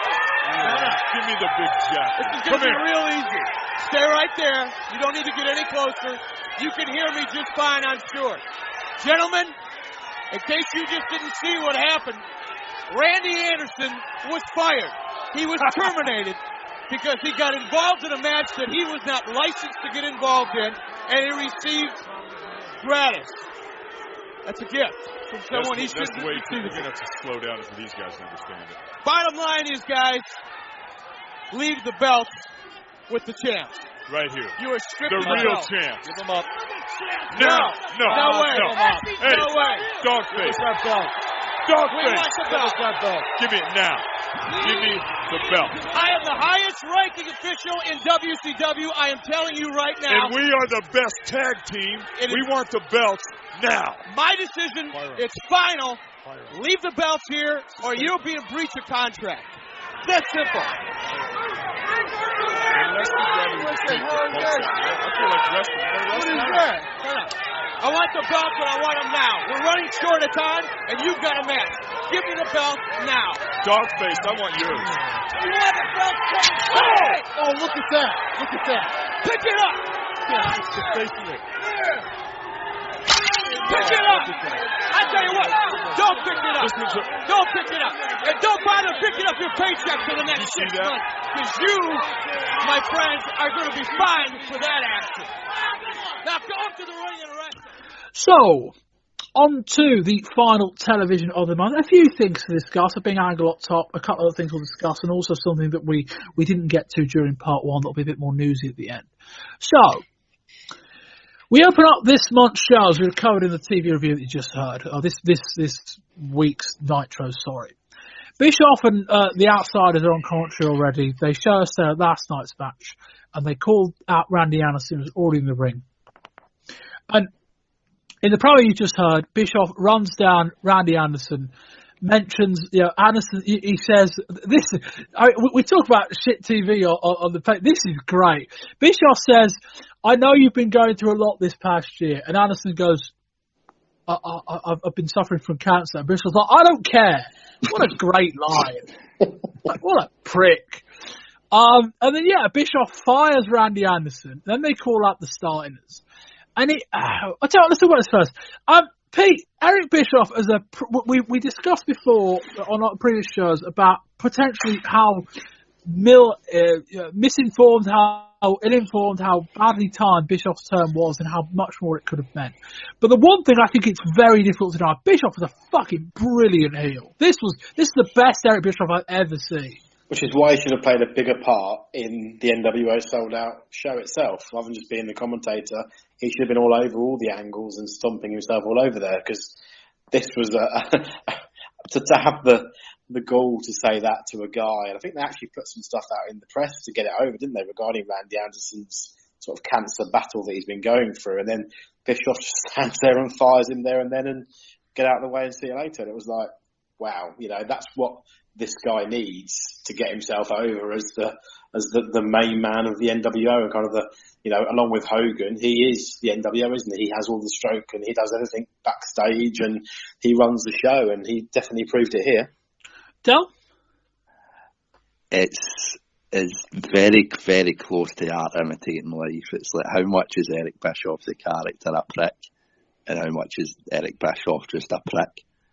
And it's at the point where I don't actually care, because it's just so compelling and it is so believable that he can do it. I thought they'd done the angle brilliant, and it was just the kind of muttering under his breath. God love Randy Anderson and his struggles in the last year, and just to have it so instantly dismissed, and to have it so instantly dismissed with the utter joy that Bischoff had in doing it. He's a very, very compelling character, but as I say, I think it's just for how much it imitates who he actually is. Yeah, Bischoff in this role is fantastic. Bischoff, and this is kind of what I talk about when we talk about the NWO not having anything to fight against. It didn't work 2 nights previously because it was just Bischoff having a bit of fun. This was Bischoff being a dick in a WCW environment. It's great. Anderson did his role really well. The outsiders were okay, but Bischoff like this, I mean, he's, they've got to give him stuff to work with, but when they give him stuff like this, like it was, I think that angle, to a point, I think that story would have resonated with a lot of people. We've all been spoken to like that,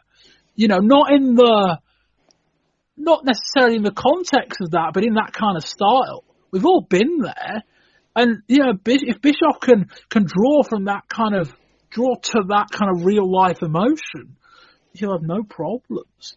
So anyway, the angle continues. Bischoff calls out the Steiners because he wants to right the wrong from 2 nights before in the title match.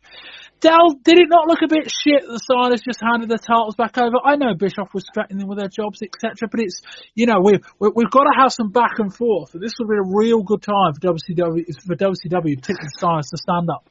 I think it's the risk you run with live TV as much as anything else. They gave quite a lot of time at the start to the kind of highlights for the night before, and obviously Eazy-E's the only one with the videotape. As we've just heard, for WCW can't show the show, but kind of NWO can. They kind of spent quite a lot of time in that, and obviously they've got the entrance, and I think they were just trying to spin too many plates at the one time with having the outsiders and Bischoff open, having the Randy Anderson stuff, having the highlights, and having the Steiners get into the match. They did have a limited time frame that they could work that stuff in. They tried to make the best of it as they could, whether it's Scottie throwing it down, or whether it's Rick kind of holding it up and telling them, come and get it if you want it. They tried to make the most of it that they could, but I think it was more just a kind of prisoner of the time restraints than anything else. Yeah, I think there should have been more to this. I feel like there should, we talk about WCW not standing up. This would have been a good time to start. Pete, they just about got away with it, but this emancipation of WCW's acts, that's not going to stick for that long. I think you're right. I think it made the Steiners just, they've won the tag team title. They are the Steiner brothers. They are WCW. And they just threw the belts on the floor and kind of walked away. And it was like, okay, then that's it. So you just kind of, you're not fighting against the machine. You're not bothered in a sense. You don't even try and set up a match maybe on the show or do anything like that. You just drop the titles and accept what's coming your way. And I think that's what you don't need to happen. That's why someone like Dallas Page is getting over so much, because he is anti-authority and he is taking people out as he goes along. And the Steiners was an opportunity to make a bit of a stand, and it didn't happen, which was a shame.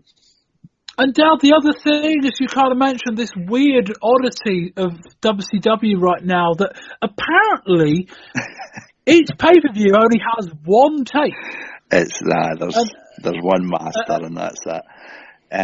Bischoff can come out and rip it up, and well, to be honest, let's be fair, right? If no physical evidence of this show ever exists, if we're the only 3 people to have ever seen it, we might all be better off for it. I don't know whether it's just Bischoff thinks he's George Orwell or what it is. I mean, the fact that in this day and age, I mean, every time we see NWO kind of paid for commercials coming up, we're getting the website there, it's the internet's getting bigger and bigger, and they're trying to convince people that there's one master tape and nobody else owns the rights or the physical property. You just ran a pay-per-view. I taped it. You taped it. It's almost like the ECW shoot fight stuff, where it's like when you kind of try to tease these real life situations, but then at the same time you just kind of piss on common sense, and you kind of need a lot of common sense to kind of get into wrestling. And it's quite, as admirable as it is, and as downright ridiculously funny that it can be, it's quite a hard tightrope to walk, as much as I enjoy it. Pete? Yeah, I mean, we're obviously referring to the Roddy Piper sleeper hold, I'm guessing, aren't we, with the tape? Is that right? Is that what you're with? Was it that one, or was it the end? I can't remember. I forgot. They were trying to show, they got I think it was the tape that they tried to play was the Starcade finish, and they got the second drop of the hand, and then and suddenly he did his bit of work on the video, and we couldn't see the end. Like, no one's seen that, obviously, and we can't see it ever again in our lives. So yeah. I don't know. You suspend disbelief, I suppose, in that sense, and that's as far as it goes. So weird attention for detail for a company that doesn't have much attention to detail. We finished with one more story. We'll go back a couple of weeks on TV. As WCW were kind of, with TBS, TNT, or whatever it's called. What's the network called again? What they showed on? They're on Turner. TBS. TBS. They're on the Super Station. That's the one. And the Nitro was the lead-in for a new episode of Robin Hood. And so they decided that they would start the main event of Giant versus Hulk Hogan with about 2 minutes left to go in Nitro. And then they said, tune back in during the breaks of Robin Hood and you can watch the rest of the match. Not clever.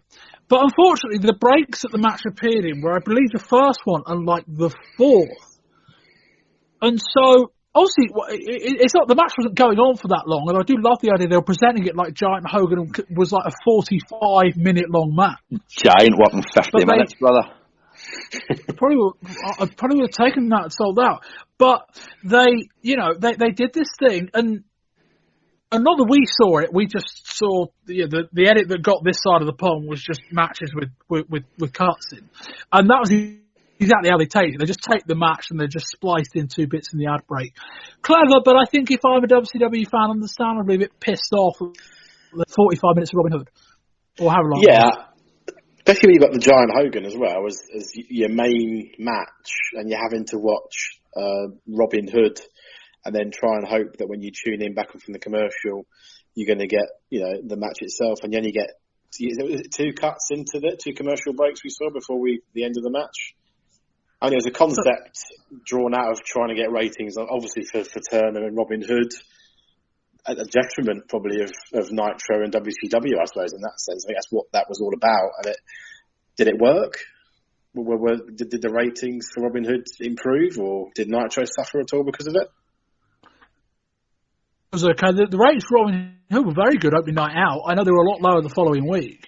I think, a lot of people tuned in to see the end of that. So, yeah, it works. In that sense, you're right. But I don't know that that's something they should necessarily think of repeating all that often.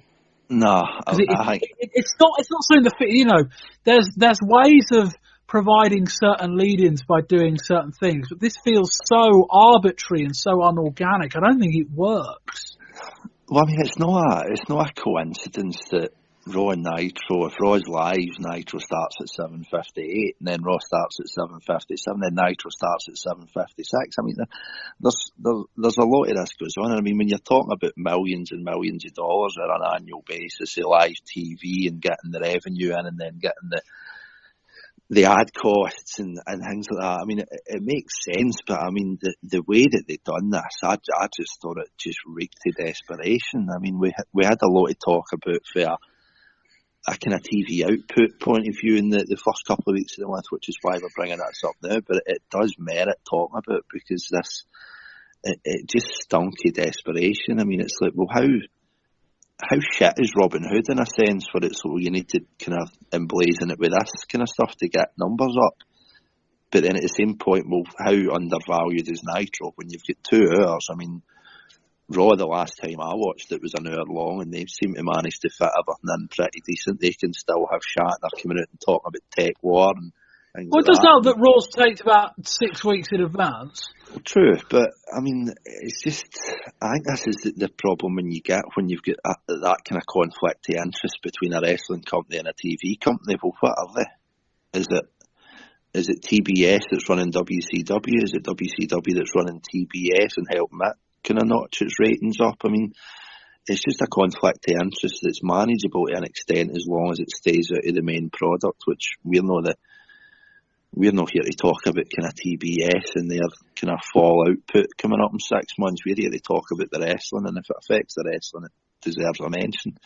And I just thought it was, I mean, it wasn't as if they were trailing the barrel, but I just think it got made into something that it shouldn't really have needed to be. I mean, you've got a big season premiere coming up, plug it, get the commercials out, target the demographics, and then just deliver a good TV product. The fact that it just kind of shat on the main event of WCW, and I mean, how many times do I moan about Shivani kind of leading into something after a commercial that's never spoke about again? How many times do we get kind of carrot teases of title matches, and then they don't happen, or kind of big switches with titles, and then they get taken away 48 hours later? I mean, it's just there's only so much baiting and switching that you can get away with, and I think they just kind of pushed that a wee bit far this time. Yeah, I think it's worth saying that I don't get the sense this was all on WCW. I think the network wanted to do it. I think the impression WCW were under was just going to be the first 2 breaks. I realised it was going to be quite drawn out as it was. But yeah, it's not great. It's, yeah, I mean, it works. As we say, the ratings clearly helped the leading for Robin Hood, but, you know, it's not the kind of thing that's going to work all that often. And I do love the idea, you know, Giant and Hogan, 45-minute long Broadway, you know, that kind of thing. That would be great. That will wrap up this month's show, the second of 2 parts. Thank you very much to Peter Kimber. Pete, thank you very much. Thanks a lot, Bob. Pleasure, as always. Tell people where they can find your podcast, where they can find you, and anything else you'd like to say. You can find me on Twitter at pkimber1. There's no Michael Bublé references on there, though. You'll be pleased to hear, everybody. And I do have a podcast, Card Subject to Change, which is more modern WWE and British wrestling, interviews, etc., leading up to the Out of 20 Years mode. The next show is our big Royal Rumble taping upcoming. So, yeah, that's me. Next shows are, but no, actually got used to everything. Close enough. And Del Muir, presenting the first part of the show and guessing on the second half. Good to have you back in the rotation. Always a pleasure, Bob, and it's always nice to fight my corner against the ever-growing tides of yourself. 7 out of 10. Yeah. Solid 7. Nearly an 8. It was pushing it. Nearly. Well, all right. Del, where can people find you on Twitter? People can find me at NW. Oh no, sorry, we're out of 20 years ago. You can find me on Twitter at Del_Muir. Although at NW, is NW? No, the NWO Glasgow can't exist, can it? Or is it NW Glasgow will be coming to a site near you. NW Glasgow. You might be alright, actually. Let's have a look. No, you look alright. You might be able to get that in. The licensing's fine. We're alright. Should be there. Yes, 2 other volumes for you and 1 other part. If for some reason you've stumbled across this part or you've listened to sort this part out, we have a part 1 to this show where we go through all the news, the Clash and all the TV leading up to this point. Volume 1 is the WWF looking at the Royal Rumble, and ECW is in volume number 3. Reminder that we are on Patreon for $5 a month. You'd like to say thank you and get access where possible to our early shows. This month is a weird month. I get the feeling I'm going to be editing this all on the final weekend, but where possible, where I can get shows edited in advance, patrons do get early access to that. Or you just want to say thank you for us pumping your lives full of the best and the worst of wrestling from the mid to late 90s. You can find out more information about that at patreon.com/wrestling21rs. Links on the website and in the podcast description. And speaking of the website, wrestling21rs.com, I've uploaded a I think, about 3 pieces across about 17,000 words in the last week, covering end-of-year reviews to WWF, WCW and ECW for 1996. So go and seek those out if you haven't already. Lots of other stuff on there, back episodes, links to everything you need. And that'll do that. I have been Bob Bamber. This has been the WCW/NWO edition of the January 1997 Wrestling 20 Years Ago podcast. And until next time, goodbye.